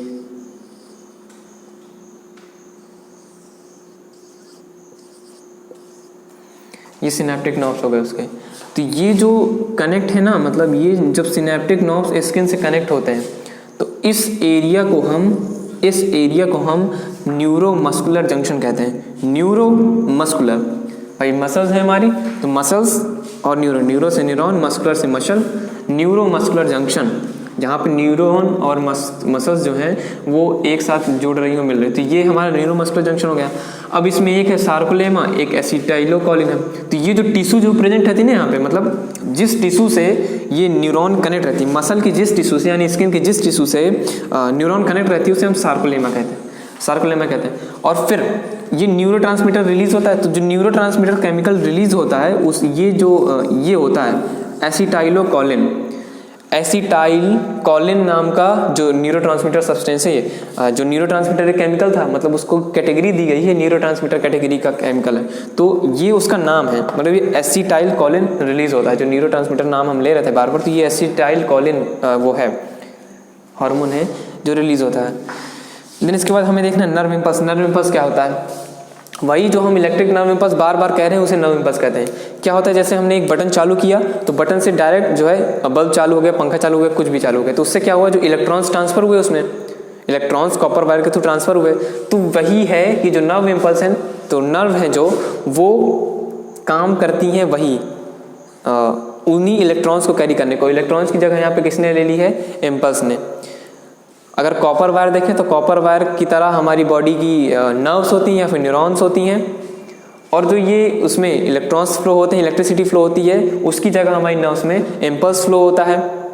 तो जो नर्व इम्पल्स फ्लो हो रहा है नर्व्स में, उसे भाई वो मैसेज लेके जा रहा है। हमने यहाँ सपोज मान लीजिए बटन चालू, ये हमने टच किया, मतलब बटन चालू हुई, ये कॉपर वायर ब्रेन तक मैसेज लेके गई, कॉपर वायर ब्रेन तक मैसेज लेके गई, यानी जो नर्व है, नर्व सेल वो नर्व इम्पल्स को लेके गई। तो ये जो मैसेज जा रहा है, इलेक्ट्रिक इम्पल्स जा रहा है, उसे नर्व इम्पल्स कहते हैं मैसेज को, और ये बहुत तेज होता है। यहाँ पे टच हुआ, मुझे पता चल गया कि मैंने अपनी इस उंगली से अपने हाथ को टच किया, कितना जल्दी, मतलब इतना जल्दी पता चल गया कि मतलब छूते ही पता चल गया, माइक्रो सेकेंड्स पार्ट्स में भी। तो ये बहुत तेज होता है। ये नर्व इम्पल्स की कहानी थी।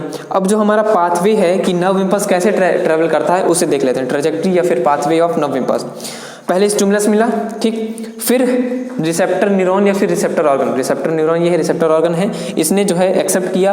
देन डेंड्राइट्स, भाई क्योंकि सबसे पहले डेंड्राइट्स एक्सेप्ट करेगी, तो डेंड्राइट्स ऑफ सेंसरी न्यूरॉन या फिर रिसेप्टर न्यूरॉन, ठीक है, एक्सेप्ट किया, उसकी डेंड्राइट्स में जाएगा, फिर उसकी सेल बॉडी में जाएगा। न्यूरॉन में हमने देखा था डेंड्राइट से सेल बॉडी से एक्सॉन, एक्सॉन से टर्मिनल नर्व्स, तो ये सेल बॉडी से एक्सॉन में जाएगा। अब सेंसरी न्यूरॉन से फिर क्या करेगा, सिनैप्स, ये जो एक्सॉन है, एक्सॉन के बाद सिनेप्टिक नर्व्स में पहुंचेगा। सिनेप्टिक नर्व्स में उसी सेंसरी न्यूरॉन की। तो जो सिनेप्टिक नॉब्स हैं वो सिनेप्स रिलीज करेंगे दूसरे न्यूरॉन में मैसेज ट्रांसफर करने के लिए। तो फिर डेंड्राइट ऑफ इंटरन्यूरॉन एक्सेप्ट करेगी। फिर cell body of interneuron, interneuron का काम क्या था, मोटर न्यूरॉन से मैसेज लेकर, सेंसरी न्यूरॉन से मैसेज लेकर मोटर न्यूरॉन तक देना। तो ये सेल बॉडी ने किया। फिर बाद में इसके बाद एक्सॉन ने, एक्सॉन इंटरन्यूरॉन की एक्सॉन, फिर डेंड्राइट्स। अब एक्सॉन से फिर सिनेप्स जो है, ये जो सिनेप्स है, मतलब ये जो सिनेप्स है, तो वो हमने अभी पढ़ा था ना कि सिनेप्स क्या है, तो बस वही है कि ये अब एक्सॉन से इंटरन्यूरॉन, इंटरन्यूरॉन से जो मैसेज है वो सिनेप्स जाएगा, सिनेप्स के बाद dendrites of motor neuron, then motor neuron से cell body of motor neuron, cell body of motor neuron से and axon of motor neuron, axon of motor neuron से मोटर न्यूरॉन इंडिपेंडेंट, जो हमने ये देखा था न्यूरोमस्कुलर जंक्शन, यहाँ पे पहुंचेगा। जिसके बाद टारगेट ऑर्गन, जो हमारा टारगेट ऑर्गन ये हाथ है, हमने हाथ हटा लिया। तो ये नर्व इम्पल्स का पाथवे था। इसे आप अपने मन से भी बना सकते हैं। हमने पूरी कहानी हम जब जानते हैं कि कहाँ से क्या नर्व इम्पल्स ट्रैवल करता है, इसे हम अपने मन से देख सकते हैं। तो बुक के अकॉर्डिंग था, इसे हम अपने मन से भी फॉर्म कर सकते हैं, अपने हिसाब से भी बना सकते हैं, बस सही होना चाहिए। तो ये थी हमारी पूरी नर्व इम्पल्स की कहानी। अब देख लेते हैं अगला टॉपिक। अभी जो हमने देखा, हमें जो देखना है वो है डिवीजन ऑफ नर्वस सिस्टम। ठीक है, तो डिवीजन ऑफ नर्वस सिस्टम, पहला नर्वस सिस्टम कितने प्रकार का होता है वो है, मतलब कैसे डिवाइड हुआ, कितने प्रकार का नहीं, इन पार्ट्स में डिवाइड हुआ है। पहला CNS, जिसे हम सेंट्रल नर्वस सिस्टम कहते हैं। इसमें होता है ब्रेन और स्पाइनल कॉर्ड, जो प्रोसेसिंग वाला पूरा झोल है वो CNS में आता है, सेंट्रल नर्वस सिस्टम, ब्रेन और स्पाइनल कॉर्ड। फिर इसके बाद PNS, peripheral nervous system, then इसके बाद ANS, इसे आप आंसर भी कह सकते हैं, लर्न करने की टेक्निक है, autonomic nervous system. Autonomic nervous system में सिंपैथेटिक और पैरासिम्पैथेटिक दो प्रकार के नर्वस सिस्टम आते हैं। तो CNS क्या है, सेंट्रल नर्वस सिस्टम। इसमें क्या होता है कि ब्रेन और स्पाइनल कॉर्ड होता है, मतलब जो CNS के अंदर, CNS की कहानी पूरी ब्रेन और स्पाइनल कॉर्ड है, पूरा प्रोसेसिंग वाला काम CNS करता है। देन इसके बाद पेरिफेरल नर्वस सिस्टम, ये क्या होता है, मतलब वो पार्ट जहाँ से जो रिसेप्टर ऑर्गन से उसने सेंसरी न्यूरॉन्स जो होती हैं, सेंसरी न्यूरॉन्स रिसेप्टर ऑर्गन से ब्रेन तक गई, वो वाला पार्ट। और इसके बाद जो मोटर न्यूरॉन से रिसेप्टर ऑर्गन तक यानी इफेक्टर ऑर्गन तक आने का जो काम है वो पेरिफेरल नर्वस सिस्टम संभालता है। मतलब ब्रेन और स्पाइनल कॉर्ड प्रोसेसिंग का काम इसने संभाला, और जो सेंसरी न्यूरॉन और मोटर न्यूरॉन का काम है वो PNS संभालता है, पेरिफेरल नर्वस सिस्टम। इसमें क्या होता है ना कि मतलब CNS में भाई पेरिफेरल नर्वस सिस्टम का काम हुआ, पहले सेंसरी न्यूरॉन के थ्रू CNS में पहुंचा, ठीक है, फिर CNS में प्रोसेस हुआ, तो CNS के बाद फिर PNS में भेजेगा, और PNS मोटर न्यूरॉन्स के थ्रू इफेक्टर ऑर्गन तक मैसेज भेजेगा। तो ये PNS का काम। और ये ऑटोनॉमस नर्वस सिस्टम, मतलब हमारी बॉडी में कुछ विसरल ऑर्गन होते हैं जो गायब हो चुके होते हैं या फिर बहुत तेज काम करते हैं, एकदम रिफ्लेक्स वाला काम, तो वो उसका काम ANS होता है, मतलब वो ऑटोनॉमिक नर्वस सिस्टम होता है, ऑटोनॉमिक नर्वस सिस्टम। इसके अंदर आते हैं, जैसे मान लीजिए हमने साइकिल चलाना सीख लिया, मतलब हम जो वो काम कर रहे हैं तो वो हमने सीखा है ना, मतलब ना कि हमारे अंदर इनहैबिटेड आया था, मतलब ऐसी चीज़ें जो हमारे अंदर इनहैबिटेड नहीं आई और हमने सीखी हैं, तो उसके प्रति रिस्पॉन्स करना ऑटोनॉमिक नर्वस सिस्टम। ऑटोनॉमिक नाम से ही रहे, तो इसके भी सिंपैथेटिक और पैरासिम्पैथेटिक पार्ट है, दो पार्ट है। इनके बारे में जब हम एक एक करके पढ़ेंगे, पहले CNS, फिर PNS, फिर ANS, तो सबको देख लेंगे। एक एक करके सबको देखेंगे। तो CNS में हमें ब्रेन और स्पाइनल कॉर्ड भी पढ़ना है, फिर इस तरह से पूरी चीज़ें देखेंगे। तो CNS का पहला पार्ट ब्रेन, दूसरा पार्ट जो है वो स्पाइनल कॉर्ड है। तो अभी हमें पढ़ना है ब्रेन के बारे में। तो पहले जो ब्रेन में चीज़ होती है वो होती है मेनिंजस, जो सबसे आउटर कवरिंग होती है। तो सबसे जो मेनिंजस में भी 3 प्रकार की आउटर कवरिंग होती हैं, वो है ड्यूरोमीटर, एरेक्नॉइड, पायामेटर।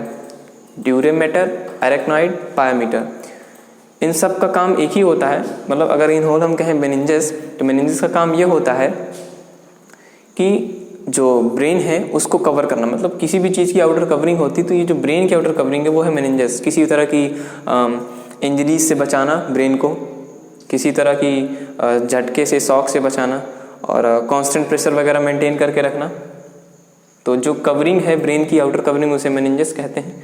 तो ड्यूरोमीटर सबसे बाहर वाली टफ है, एरेक्नॉइड बीच में सेंटर वाली, और पायामीटर ये स्मूथ और सबसे अंदर की कवरिंग है। देन इसके बाद सेरेब्रोस्पाइनल फ्लूइड, इसमें ये जो सेरेब्रोस्पाइनल फ्लूइड क्या होता है, ये मेनिंजस के बीच में होता है। जैसे ये मेनिंजस है, ये ड्यूरोमीटर हो गया, सपोज ये मान लीजिए ये सबसे आउटर कवरिंग है, ये ड्यूरोमीटर हो गया, ये एरेक्नॉइड हो गया, और ये पायामीटर हो गया। तो तो बीच में ये जो स्पेस है, ये वाला, ये स्पेस, और एक जो फाइनल यहाँ से ब्रेन चालू हो जाएगा हमारा जो भी है, तो ये यहाँ पे ये सेरेब्रोस्पाइनल फ्लूइड जो है ये भरा होता है। जो सेरेब्रोस्पाइनल फ्लूइड है ये यहाँ पे भरा होता है। इसका काम क्या होता है? इसके बेसिकली 3 फंक्शंस होते हैं। इसके बेसिकली 3 फंक्शन होते हैं। पहला काम कांस्टेंट प्रेशर मेंटेन करना। अच्छा, तो कांस्टेंट प्रेशर कैसे? क्या होता है कि क्योंकि हम जानते हैं कि जिस तरह हार्ट में प्रेशर होता है वीन्स में ब्लड को ले जाते वक्त, वैसे ही ब्रेन में भी हमारे प्रोसेसिंग का काफ़ी प्रेशर होता है। इसमें जो न्यूरॉन्स होती हैं उनमें भी काफ़ी अंदर ब्लड प्रेशर होता है। तो ये जो न्यूरॉन्स हैं वो कहीं भागे ना या फटें वगैरह ना, इसलिए एक कांस्टेंट प्रेशर दबाव बना के रखें। क्योंकि हमारे जो एटमॉस्फेयर में एटमॉस्फेरिक प्रेशर तो ठीक है, कभी बारिश हुई कभी बारिश ना हुई, तो एक एग्जाम्पल, इसका कुछ खास फर्क पड़ता नहीं है।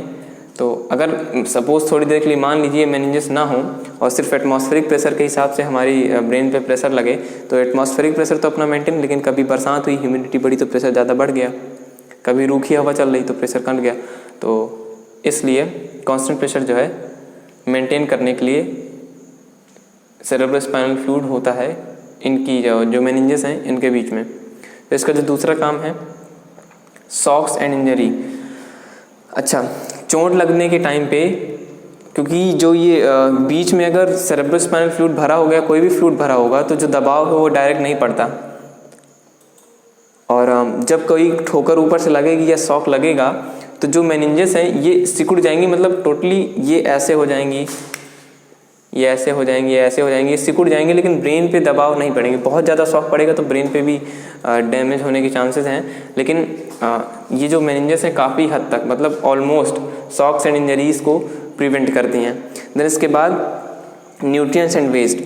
अच्छा, जो सेरेब्रोस्पाइनल फ्लूइड प्रेजेंट रहता है मेनिंजेस में, इसका जो एक और काम है वो है न्यूट्रिशन करना और वेस्ट करना। मतलब क्या करेगी, जो ब्लड है वो इन्हीं के थ्रू आएगा, तो जो न्यूट्रिशन को ब्रेन तक पहुंचाना, देन इसके बाद जो ब्रेन के न्यूरॉन्स में वेस्ट है, क्योंकि वो भी सेल है तो उनका भी एक वेस्ट निकलेगा, तो उस वेस्ट को वापस से इसमें सेरेब्रोस्पाइनल मेनिंजेस में फेंक देना। मतलब क्योंकि ब्रेन से जो वेस्ट निकलेगा वो सेरेब्रोस्पाइनल फ्लूइड ले जाएगा, तो सेरेब्रोस्पाइनल फ्लूइड का काम है न्यूट्रिएंट्स या वेस्ट को कैरी करना।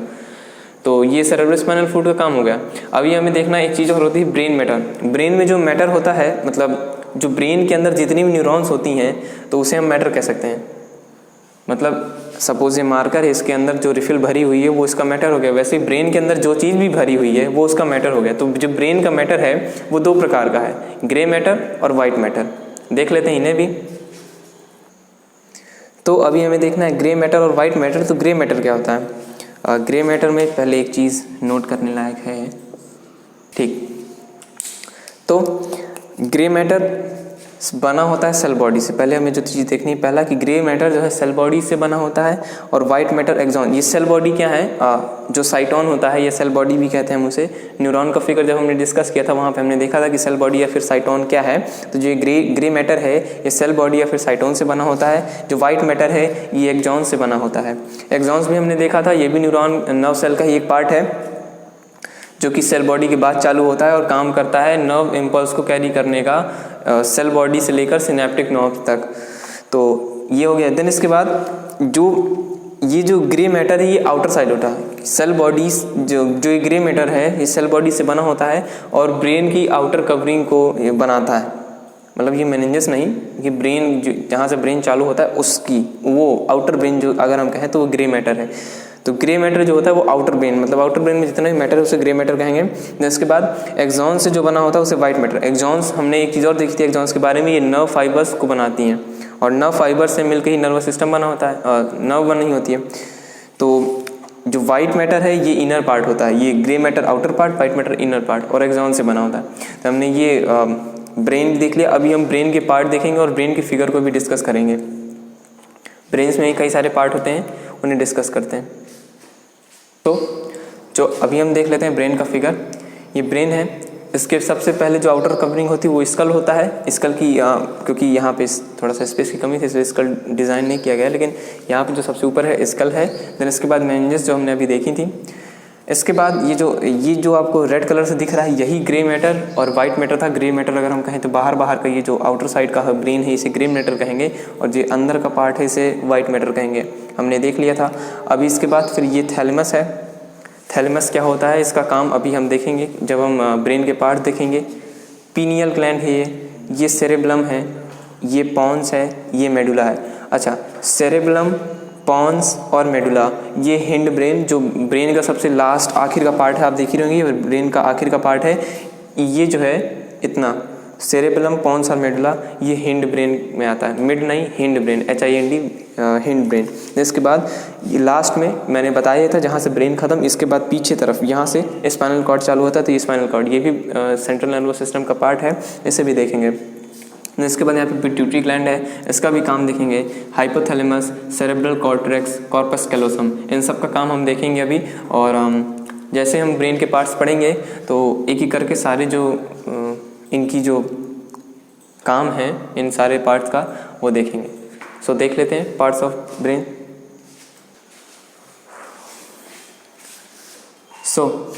तो अभी जो ब्रेन का पहला पार्ट है वो फोर ब्रेन है। ब्रेन के 3 पार्ट होते हैं, fore brain, mid brain, hind brain, लेकिन अभी जो हमको डिस्कस करना है पहला part fore brain. Fore brain सबसे आगे होता है, इसके भी 3 पार्ट होते हैं। फोर ब्रेन सबसे आगे होता है, इंपॉर्टेंट पार्ट होता है। अगर कोई कहे कि ब्रेन के 3 पार्ट्स में से सबसे बड़ा पार्ट बताओ, तो ये फोर ब्रेन ही होता है। अभी फोर ब्रेन में भी फोर ब्रेन बड़ा नहीं होता, क्योंकि फोर ब्रेन के भी 3 पार्ट होते हैं, तो इनमें से सेरेब्रम सबसे बड़ा होता है। सेरेब्रम सबसे बड़ा होता है। तो अगर कोई पूछे ब्रेन के पार्ट में, तो फोर ब्रेन बड़ा है, सबसे बड़ा होता है। तो फोर ब्रेन का सेरेब्रम पार्ट बड़ा होता है। ठीक है, तो पहले फोर ब्रेन के 3 पार्ट है देख लेते हैं। Olfactory lobe, cerebrum, diencephalon. तो अभी ऑल्फैक्टरी लोब का काम क्या होता है, ये जो हमारी स्मेल वाला सेंस है ना, स्मेल वाला काम, वो ऑल्फैक्टरी लोब का काम होता है। और ये हमारी जो ह्यूमन बींग्स हैं इनमें सबसे पुअरली डेवलप्ड होता है। अब डॉग्स में देख लीजिए कितना ज़्यादा वेल डेवलप्ड होता है ऑल्फैक्टरी लोब, लेकिन जो ये सेंस है स्मेल वाला, ये जो कि ऑल्फैक्टरी लोब से आता है, ये बहुत ही पुअरली डेवलप्ड होता है ह्यूमन बींग्स में। तो ऑल्फैक्टरी लोब का काम स्मेल वाला। इसके बाद सेरेब्रम। तो सेरेब्रम में पहली चीज़ है कॉर्पस कैलोसम। अच्छा, तो सेरेब्रम पहले 2 हिस्सों में बटा होता है। सेरेब्रम भी, क्योंकि ये मेन पार्ट है ब्रेन का, सेरेब्रम 2 हिस्सों में बटा होता है। उन 2 हिस्सों को कहते हैं सेरेब्रल हेमिस्फेयर। उन 2 हिस्सों को कहते हैं सेरेब्रल हेमिस्फेयर। अच्छा, सेरेब्रल हेमिस्फेयर मतलब एक हेमिस्फेयर दूसरा हेमिस्फेयर से जुड़ा होता है कॉर्पस कैलोसम से। सपोज ये 2 पार्ट्स हैं, ये ब्रेन के सेरेब्रल हेमिस्फेयर हैं, और इस पार्ट से इस पार्ट हमें, या फिर इस पार्ट से इस पार्ट कोई चीज़ लानी है, तो उसके लिए एक ब्रिज होना चाहिए, एक कांटेक्ट का साधन होना चाहिए। ये कॉर्पस कैलोसम वही है, ये कॉर्पस कैलोसम वही है। कॉर्पस कैलोसम का काम क्या होता है, इस साइड के मैसेजेस को इस साइड भेजना, और इस साइड के मैसेजेस, या फिर जो जिसे हम इम्पल्स जानते हैं अच्छे से, इस तरफ भेजना। तो जो सेरेब्रल हेमिस्फेयर है उनमें जो ट्रांसपोर्टेशन और कम्युनिकेशन का काम है वो कॉर्पस कैलोसम के द्वारा ही किया जाता है, और यही एक सोर्स है जिसके थ्रू कम्युनिकेशन इस्टेब्लिश होता है इस सेरेब्रल हेमिस्फेयर से उस सेरेब्रल हेमिस्फेयर तक। देन इसके बाद सेरेब्रम के फंक्शन, क्योंकि ये मेन पार्ट है, सबसे बड़ा पार्ट है, तो इसके भी कुछ सबसे ज़्यादा जो इम्पोर्टेंट और बेसिक फंक्शंस होंगे। तो सेरेब्रम के फंक्शंस हैं जैसे कि पहला मेंटल एक्टिविटीज़। अच्छा, तो मेंटल एक्टिविटीज़ जो बेसिक मेंटल एक्टिविटीज़ हैं और सबसे इम्पोर्टेंट, जैसे कि याद रखना, कोई भी चीज़ मेमोराइज करना, थिंकिंग करना, या फिर जो फील आती है एडमायरेशन के लिए, किसी के लिए लव की फीलिंग, या फिर किसी के लिए हेट की फीलिंग, जितनी भी चीज़ें जो फील वाला सिस्टम है, या फिर कोई जो घिनौना बनाना और याद करने वाली चीज़ें, या किसी भी चीज़ मैथ या लॉजिकल एक्टिविटीज सॉल्व करना, जितनी भी चीज़ें आती हैं वो सेरेब्रम का काम ही है, सेरेब्रम ही करता है। देन इसके बाद सेंसरी परसेप्शन, और फिर control of voluntary muscle, then intelligence.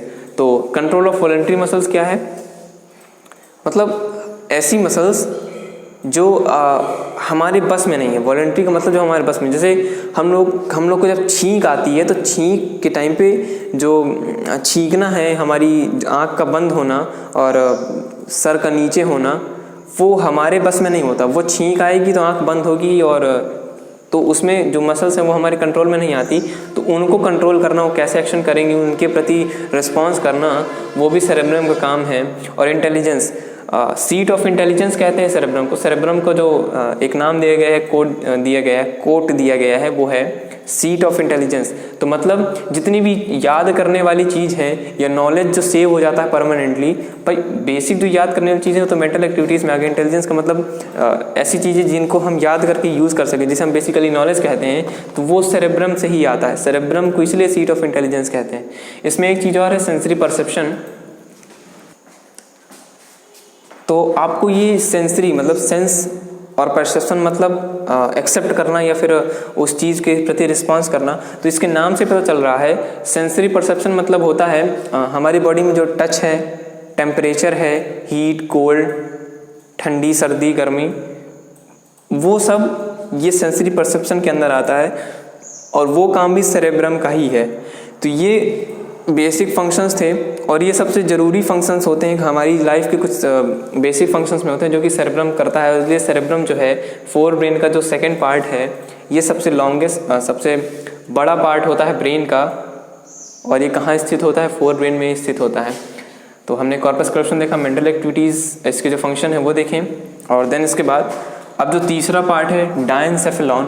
Diencephalon में दो चीज़ें प्रेजेंट होती हैं। पहले तो एंडोक्राइन ग्लैंड होती हैं, पीनियल ग्लैंड, पिट्यूटरी ग्लैंड। जब हम हार्मोनल कंट्रोल देखेंगे तो वहाँ पे पीनियल एंड पिट्यूटरी ग्लैंड का काम देखेंगे। अभी जो हम सिर्फ नर्वस सिस्टम पढ़ रहे हैं, तो नर्वस सिस्टम में जो ऑर्गन्स हैं थैलेमस और हाइपोथैलेमस। अच्छा, तो हाइपो का मतलब होता है बिलो। तो इससे आप अंदाज़ा लगा सकते हैं कि हाइपोथैलेमस नीचे होता है ब्रेन में, हमने फिगर में देखा ही था, और थैलेमस ऊपर होता है।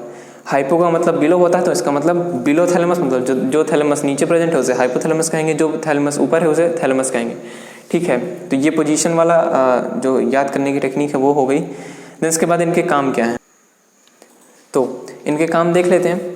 थैलेमस क्या करता है? थैलेमस एक रिले सेंटर होता है। रिले का मतलब होता है एक जंक्शन टाइप, जहाँ पे जैसे एक ट्रेन का कोई स्टेशन है, रेलवे स्टेशन है, तो वहाँ पे सारी ट्रेन आती जाती हैं, तो वैसे ही थैलेमस एक रिले सेंटर है। किन के लिए? मोटर इम्पल्सेस और सेंसरी इम्पल्सेस के लिए। भाई सेंसरी नर्व्स सेंसरी इम्पल्सेस लाएंगी, मोटर नर्व्स मोटर इम्पल्सेस लाएंगी, तो उसके लिए रिले सेंटर है। जो वो जो सेंसरी इम्पल्सेस हैं और मोटर इम्पल्सेस अगर कहीं ठहरते हैं तो वो थैलेमस में ही ठहरते हैं। तो इसके बाद हाइपोथैलेमस का काम क्या है? इसका काम भी उससे रिलेटेड है। ये जो हमने पढ़ा था सेंसरी परसेप्शन की, सेंस ऑफ टच, हियरिंग और हीट, कोल्ड। तो फिर डिफरेंस क्या है हाइपोथैलेमस और सेंसरी परसेप्शन में? अच्छा, तो सेंसरी परसेप्शन में क्या होता था, मतलब सेरेब्रम में क्या होता था कि वो उसको प्रोसेस करता था। हीट को, जो हीट मिली, कोल्ड मिली, टेम्परेचर मिला, हियरिंग मिली, स्मेल मिली, तो उसको वो जो है कंट्रोल करता था। मतलब कंट्रोल करने का मतलब इन द वे प्रोसेस करता था, उसके प्रति हमें क्या रिस्पॉन्स देना है। क्योंकि इस तरह तो फिर सेंसरी परसेप्शन में हमने देखा कि स्मेल तो यार ऑल्फैक्टरी लोब का काम है, तो ये सेंसरी परसेप्शन में सेरेब्रम के काम में कैसे हो सकता है? तो ऑल्फैक्टरी लोब का काम सेंस को एडॉप्ट करना है, लेना है स्मेल को। इसके बाद जो उसको प्रोसेसिंग है वो सेरेब्रम ही करेगा। ये जो सेंसरी परसेप्शन इसका फंक्शन है, तो वो सेरेब्रम का काम उसको प्रोसेस करना। तो हाइपोथैलेमस में क्या होता है? ये सिर्फ सेंस करता है। ये जो सेंसरी परसेप्शन में प्रोसेस होता है, और हाइपोथैलेमस में सेंस करते हैं, हाइपोथैलेमस के थ्रू सेंस करते हैं। तो ये फोर ब्रेन की पूरी कहानी थी। अभी हम देखने वाले हैं इसका दूसरा पार्ट, जो कि है मिड ब्रेन। अब हमें दूसरा पार्ट देखना, मिड ब्रेन, और इसके बाद हिंड ब्रेन, जो लास्ट पार्ट है ब्रेन का। तो मिड ब्रेन का काम क्या होता है? इसका पहला काम हिंड ब्रेन और फोर ब्रेन को कनेक्ट करना थ्रू नर्व्स। तो जो मिड ब्रेन में प्रेजेंट होती हैं, मिड ब्रेन और हिंड ब्रेन को कनेक्ट करने वाली नर्व्स प्रेजेंट होती हैं, क्योंकि जो ब्रेन के पार्ट्स हैं वो कनेक्ट तो एक दूसरे से रहेंगे, तो जो नर्व्स के थ्रू ही कनेक्ट रहेंगे। तो जो मिड ब्रेन में जो नर्व्स प्रेजेंट रहती हैं उनका काम यही रहता है कि हिंड ब्रेन और फोर ब्रेन को कनेक्ट करके रखें। देन इसके बाद जो मिड ब्रेन का सबसे मेन काम है वो है सेंटर ऑफ विजन कहा जाता है इसे। तो विजन का काम इसका सबसे ज़्यादा इंपॉर्टेंट काम है। इसमें 4 ऑप्टिक लोब्स प्रेजेंट रहते हैं, जिन्हें हम कहते हैं कॉर्पोरा क्वाड्रिजेमाइना। एक साथ है ये, कॉर्पोरा क्वाड्रिजेमाइना एक साथ है। तो इसमें जो मिड ब्रेन में 4 ऑप्टिक लोब्स प्रेजेंट रहते हैं उन्हें कॉर्पोरा क्वाड्रिजेमाइना कहते हैं। देखने का काम जो है, आई साइट का काम जो है, वो पूरा काम मिड ब्रेन ही संभालता है, क्योंकि पता ही है 4 ऑप्टिक लोब्स प्रेजेंट रहते हैं, इसलिए सेंटर ऑफ विजन भी कहा जाता है। अब जो हमें पढ़ना है वो है हिंड ब्रेन, जो इसका तीसरा और आखिरी पार्ट है। इसमें जो पहला पार्ट आता है ये भी 3 पार्ट्स में डिवाइड है, सेरेबेलम, पोन्स वेरोली और मेडुला ऑब्लंगेटा। तो जो पहला पार्ट आता है हिंड ब्रेन में वो होता है सेरेबेलम। अच्छा, पहला जो सबसे लार्जेस्ट जो ब्रेन का पार्ट था वो था सेरेब्रम, जो कि 4 ब्रेन का पार्ट था। अब जो दूसरा पार्ट है ब्रेन का सबसे लॉन्गेस्ट पार्ट, दूसरा लॉन्गेस्ट पार्ट वो है सेरेबेलम और हिंड ब्रेन का पार्ट है। ये सेरेबेलम हिंड ब्रेन का पार्ट है। इसे द लिटिल ब्रेन भी कहते हैं हम, इसे दूसरे नाम से सेरेबेलम को द लिटिल ब्रेन भी कहते हैं। अच्छा, सेरेबेलम का काम क्या है? सेरेबेलम का काम इतना है कि जो हमारी बॉडी में वॉलंटरी एक्टिविटीज़ जैसे कि जो बैलेंस रिलेटेड हैं उनको कंट्रोल करता है। जैसे हम चल रहे हैं, खड़े हैं, तो उस टाइम पे हमारी बॉडी जो बैलेंस कर पा रही है वो सेरेबेलम का काम ही है, सेरेबेलम ही बैलेंस कर रहा है उसको।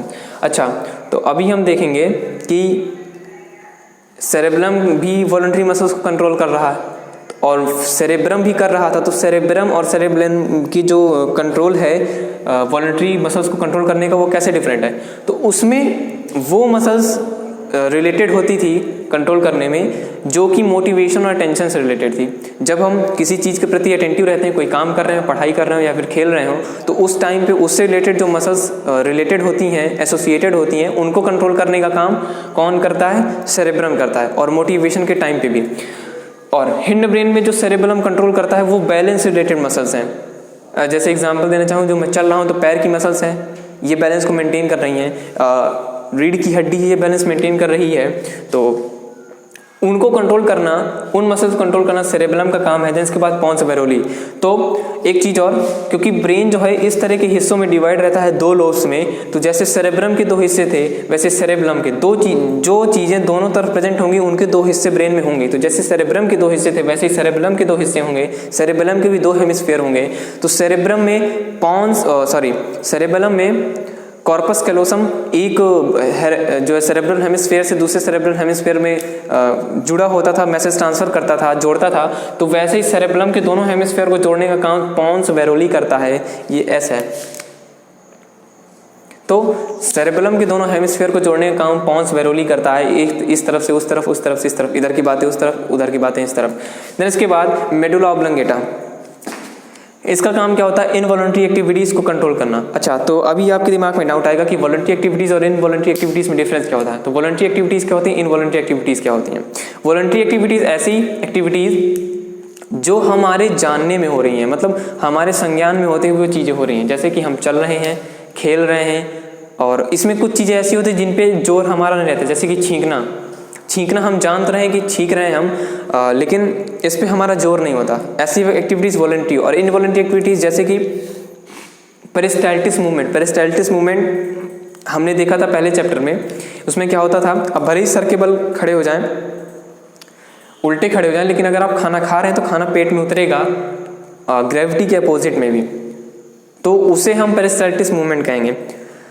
वो ईसोफेगस क्या करता है, इसी मूवमेंट का सहारा लेके खाना मुंह से लेकर पेट तक पहुंचाता है। तो ऐसी मूवमेंट को पेरिस्टाल्टिस मूवमेंट कहते हैं। तो वो हमारे बस में नहीं है, वो सिर्फ हो रही है और हमारे संज्ञान में भी नहीं है। सिर्फ हमें पता है कि हाँ हो रही है। अगर हम अभी हमें पता थोड़ा ना चला, अगर हम अभी पढ़ ना रहे होते तो हमें पता थोड़ा ना चल रहा है कि पेरिस्टाल्टिस मूवमेंट हो रही है। ऐसे ही स्मेल करना या फिर ऐसी कई सारी इनवॉलंटरी एक्टिविटीज़ हैं, तो उनको कंट्रोल करना मेडुला ऑब्लंगेटा का काम है।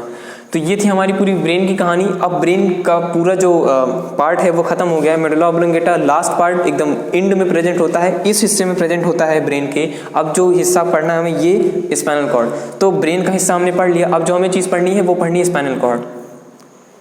तो देख लेते हैं स्पाइनल कॉर्ड भी क्या होता है। हमने ब्रेन देख लिया था। अब जो हमें देखना है वो स्पाइनल कॉर्ड देखना है। देन इसके बाद स्पाइनल कॉर्ड के भी 2 हिस्से हैं, वो है डॉर्सल या फिर पोस्टीरियर हॉर्न, और जो दूसरी चीज़ है वो है वेंट्रल या फिर एंटीरियर हॉर्न। तो ये क्या होते हैं इन्हें देख लेते हैं। डॉर्सल हॉर्न या फिर पोस्टीरियर हॉर्न क्या करता है, ये एसोसिएटेड होता है सेंसरी नर्व से, और ये सेंसरी ऑर्गन से सेंस उठाता है, इलेक्ट्रिक इंपल्स उठाता है और स्पाइनल कॉर्ड में फेंक देता है। तो इसके बाद वेंट्रल या फिर एंटीरियर हॉर्न का काम क्या होता है, मोटर न्यूरॉन से एसोसिएटेड रहता है, और ये जब स्पाइनल कॉर्ड क्या कहते हैं प्रोसेस कर देता है इम्पल्स को, इसके बाद रिस्पांस लेके मोटर नर्व्स के थ्रू इफेक्टर ऑर्गन में फेंक देता है। इसके बाद स्पाइनल कॉर्ड की कहानी हो गई। अब इसके जो 3 बेसिक फंक्शंस हैं, पहला है इम्पल्स कंडक्शन, कंडक्ट इम्पल्सेस।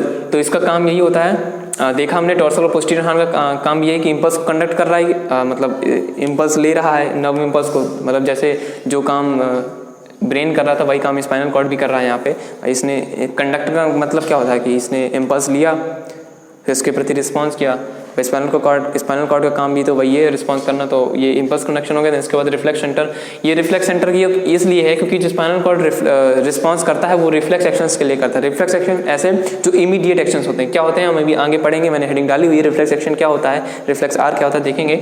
अभी याद रखने वाली चीज़ ये है कि ये जो स्पाइनल कॉर्ड है रिफ्लेक्स सेंटर है, और ये जिस चीज़ को कंट्रोल करता है, मैनेज करता है, वो होते हैं रिफ्लेक्स सेंटर। इसके बाद इनवॉलंटरी एक्टिविटीज़। अच्छा, हमने देखा था कि जो मेडुला ऑब्लंगेटा है वो भी इनवॉलंटरी एक्टिविटीज को कंट्रोल करता है, लेकिन स्पाइनल कॉर्ड भी इनवॉलंटरी एक्टिविटीज को कन्वर्ट करता है। इसमें कोई दो राय नहीं, कुछ चीज़ें ये कुछ चीज़ें वो। हो सकता है जो चीज़ वो कंट्रोल करता है वो चीज़ ये स्पाइनल कॉर्ड भी कंट्रोल कर रहा हो। अच्छा, मोस्टली हमारी बॉडी में ऐसी कई सारी हजारों इनवॉलंटरी एक्टिविटीज़ हैं जो कि जिनमें से हम बेसिक इनवॉलंटरी एक्टिविटीज़ जानते हैं। तो जो स्पाइनल कॉर्ड है ये most of the involuntary activities को कंट्रोल करता है। देन इसके बाद रिफ्लेक्स एक्शन, रिफ्लेक्स आर क्या है ये भी देख लेते हैं। रिफ्लेक्स एक्शन ये होता है, रिफ्लेक्स एक्शन का काम होता है, मतलब रिफ्लेक्स एक्शन क्या होता है, हमारी बॉडी जो इमीडिएट रिस्पॉन्स करती है, ऐसे एक्शंस जो एकदम इमीडिएट होते हैं और उन्हें रिफ्लेक्स एक्शन कहते हैं। साइकिल से गिर रहे हैं, इमीडिएट हमारा पैर हाथ जो भी है ब्रेक में जाएगा, या बैलेंस बिगड़ रहा है तो हम रोकने के लिए, थामने के लिए, अपने आप को बैलेंस करने के लिए तुरंत एक्शन लेंगे। ब्लिंकिंग ऑफ आइज हो गया, या फिर स्नीजिंग हो गया, या फिर जो हमारी बॉडी में जो है कोई गर्म चीज़ टच कराई गई तो उसे हमने तुरंत हाथ हटाया, तो रिफ्लेक्स एक्शन, ये रिफ्लेक्स एक्शन है। देन इसके बाद रिफ्लेक्स आर। तो जैसे हमने पढ़ा था शुरू में ही, जो मैकेनिज्म है कंट्रोल एंड कोऑर्डिनेशन का नर्वस सिस्टम का, जो सेंस जाता है सेंसरी ऑर्गन से, फिर बाद में उसका रिस्पॉन्स होता है, तो वैसी वही सेम आर्क, वही वे इस पर ये रिफ्लेक्स आर्क का भी होता है। लेकिन रिफ्लेक्स आर्क में क्या होता है, क्योंकि रिफ्लेक्स एक्टिविटीज एसोसिएटेड होती है स्पाइनल कॉर्ड से, तो वहाँ पे ब्रेन की जगह स्पाइनल कॉर्ड में वहाँ पे आता है। फिर से वही चीज़ होगी, सेंसरी ऑर्गन, देन इसके बाद जो इम्पल्स है सेंस, इसके बाद सेंसरी नर्व से इंटरन्यूरॉन नहीं, यहाँ पे इंटरन्यूरॉन नहीं आती, इंटरन्यूरॉन की जगह आ जाता है स्पाइनल कॉर्ड। इसके बाद सेंसरी न्यूरॉन से स्पाइनल कॉर्ड, और स्पाइनल कॉर्ड के बाद मोटर न्यूरॉन के बाद फिर इफेक्टर ऑर्गन, और इसके बाद जो एक्शन प्लेस किया गया, तो ये रिफ्लेक्स आर्क है। तो हमने स्पाइनल कॉर्ड की कहानी पूरी देख ली। अभी हमें देखना है जो ब्रेन के हमने सारे हिस्से देख लिए, अभी हमें सेंट्रल नर्वस सिस्टम देख लिया, अब हम पेरिफेरल नर्वस सिस्टम और ऑटोनॉमस सिस्टम देखेंगे। अब हमें ब्रेन के बाकी पार्ट देखने हैं। तो पहला है दूसरा ब्रेन नहीं, सॉरी, नर्वस कोऑर्डिनेशन का नर्वस सिस्टम का, तो पीएनएस, पेरिफेरल नर्वस सिस्टम। तो पेरिफेरल नर्वस सिस्टम क्या है, इसमें प्रेजेंट होती हैं क्रेनियल नर्व्स और स्पाइनल नर्व्स, मतलब ब्रेन को बाकी सारे हिस्सों से जोड़ने का काम पीएनएस करता है। बाकी न्यूरॉन्स यहाँ भी होती हैं, लेकिन यहाँ पे क्रेनियल नर्व्स, यहाँ पे स्पाइनल नर्व्स होती हैं। तो पेरिफेरल नर्वस सिस्टम का काम ब्रेन को बाकी पार्ट से, ब्रेन के जो नर्व्स हैं, ब्रेन को बाकी बॉडी पार्ट से जोड़ने का काम पेरिफेरल नर्वस सिस्टम काम करता है। इसके बाद autonomic nervous system. Autonomic nervous system को हम विसरल ऑर्गन नर्वस सिस्टम भी कहते हैं। ऐसे ऑर्गन सिस्टम्स को ये कंट्रोल करता है, जैसे कि हार्ट हो गया, हार्ट बीट को कंट्रोल करना हो गया, उन्हें ये एएनएस, ऑटोनॉमिक नर्वस सिस्टम काम करता है। क्योंकि ऑटोनॉमिक चीज़ें हैं यहाँ पे, जैसे हार्ट बीट है तो हार्ट बीट तेज हो गई, तेज होने के बाद हार्ट बीट तो ब्रेन कंट्रोल कर रहा है, लेकिन हार्ट बीट तेज हुई इसके बाद धीरे हो गई, वो ऑटोनॉमिक नर्वस सिस्टम ये कंट्रोल कर रहा है। इसके बाद रिफ्लेक्स एक्शन में हमने पढ़ा था, लेकिन रिफ्लेक्स एक्शन में दो तरह के रिफ्लेक्स एक्शंस होते हैं, वो हमने नहीं देखे थे, वो अभी देख लेते हैं। पहला अनकंडीशन, दूसरा कंडीशन। अनकंडीशन को हम नेचुरल रिफ्लेक्स कहते हैं, नेचुरल रिफ्लेक्सेस भी कहते हैं, और कंडीशनड को हम क्रेनियल एक्शंस भी कहते हैं, क्रेनियल रिफ्लेक्सेस भी कहते हैं। ये नोटंकी करना बंद कर, मैं भूल जाता हूँ क्या पढ़ा रहा हूँ, कुतरेया। तो कंडीशन को हम क्रेनियल एक्शंस भी कहते हैं, और अनकंडीशनड को हम नेचुरल एक्शंस भी कहते हैं। तो नाम से नेचुरल लग रहा है, तो नेचुरल का मतलब जैसे कि ब्लिंकिंग ऑफ आइज हो गया, हार्ट बीट हो गई, तो वो नेचुरल हो रहा है, उस पर हमारा कोई जोर नहीं। ऐसे रिफ्लेक्स एक्शन जो कि नेचुरल हैं, जिन पे हमारा कोई जोर नहीं, उन्हें अनकंडीशनड या फिर नेचुरल रिफ्लेक्सेस कहेंगे।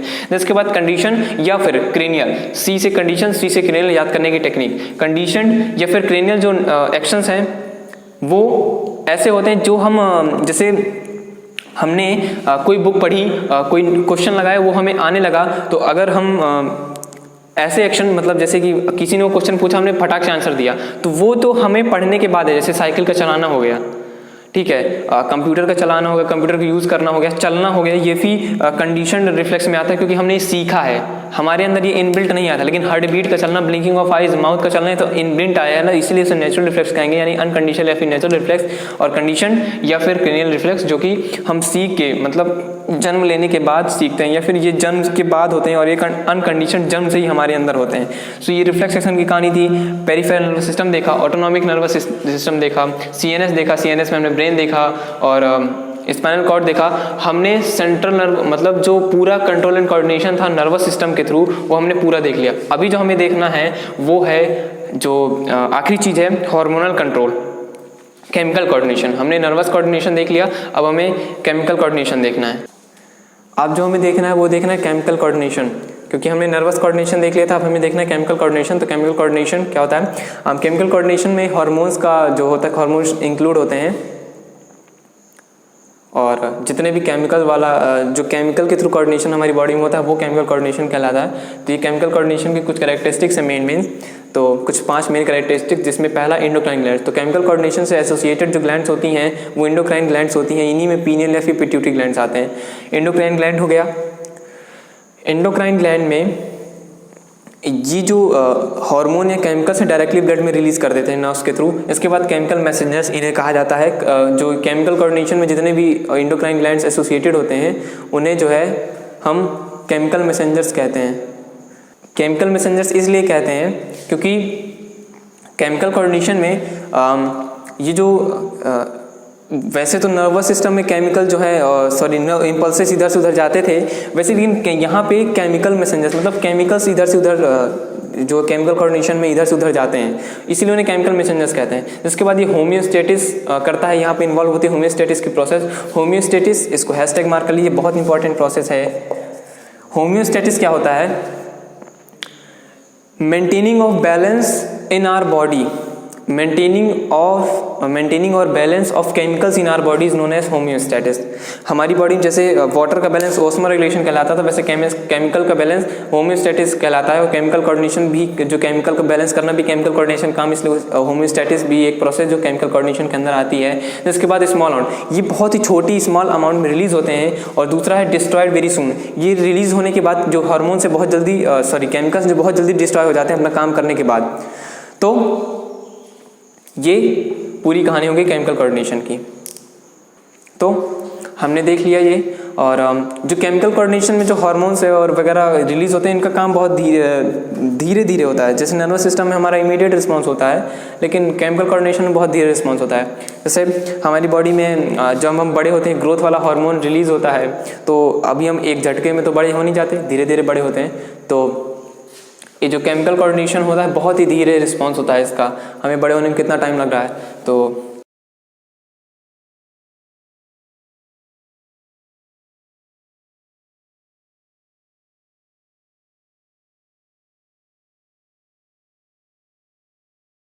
इस तरह से हमने पूरा कंट्रोल एंड कोऑर्डिनेशन देख लिया। ये था एंड ऑफ चैप्टर। आज से हमने पूरा जो सेकंड चैप्टर है कंट्रोल एंड कोऑर्डिनेशन, इसे देख लिया।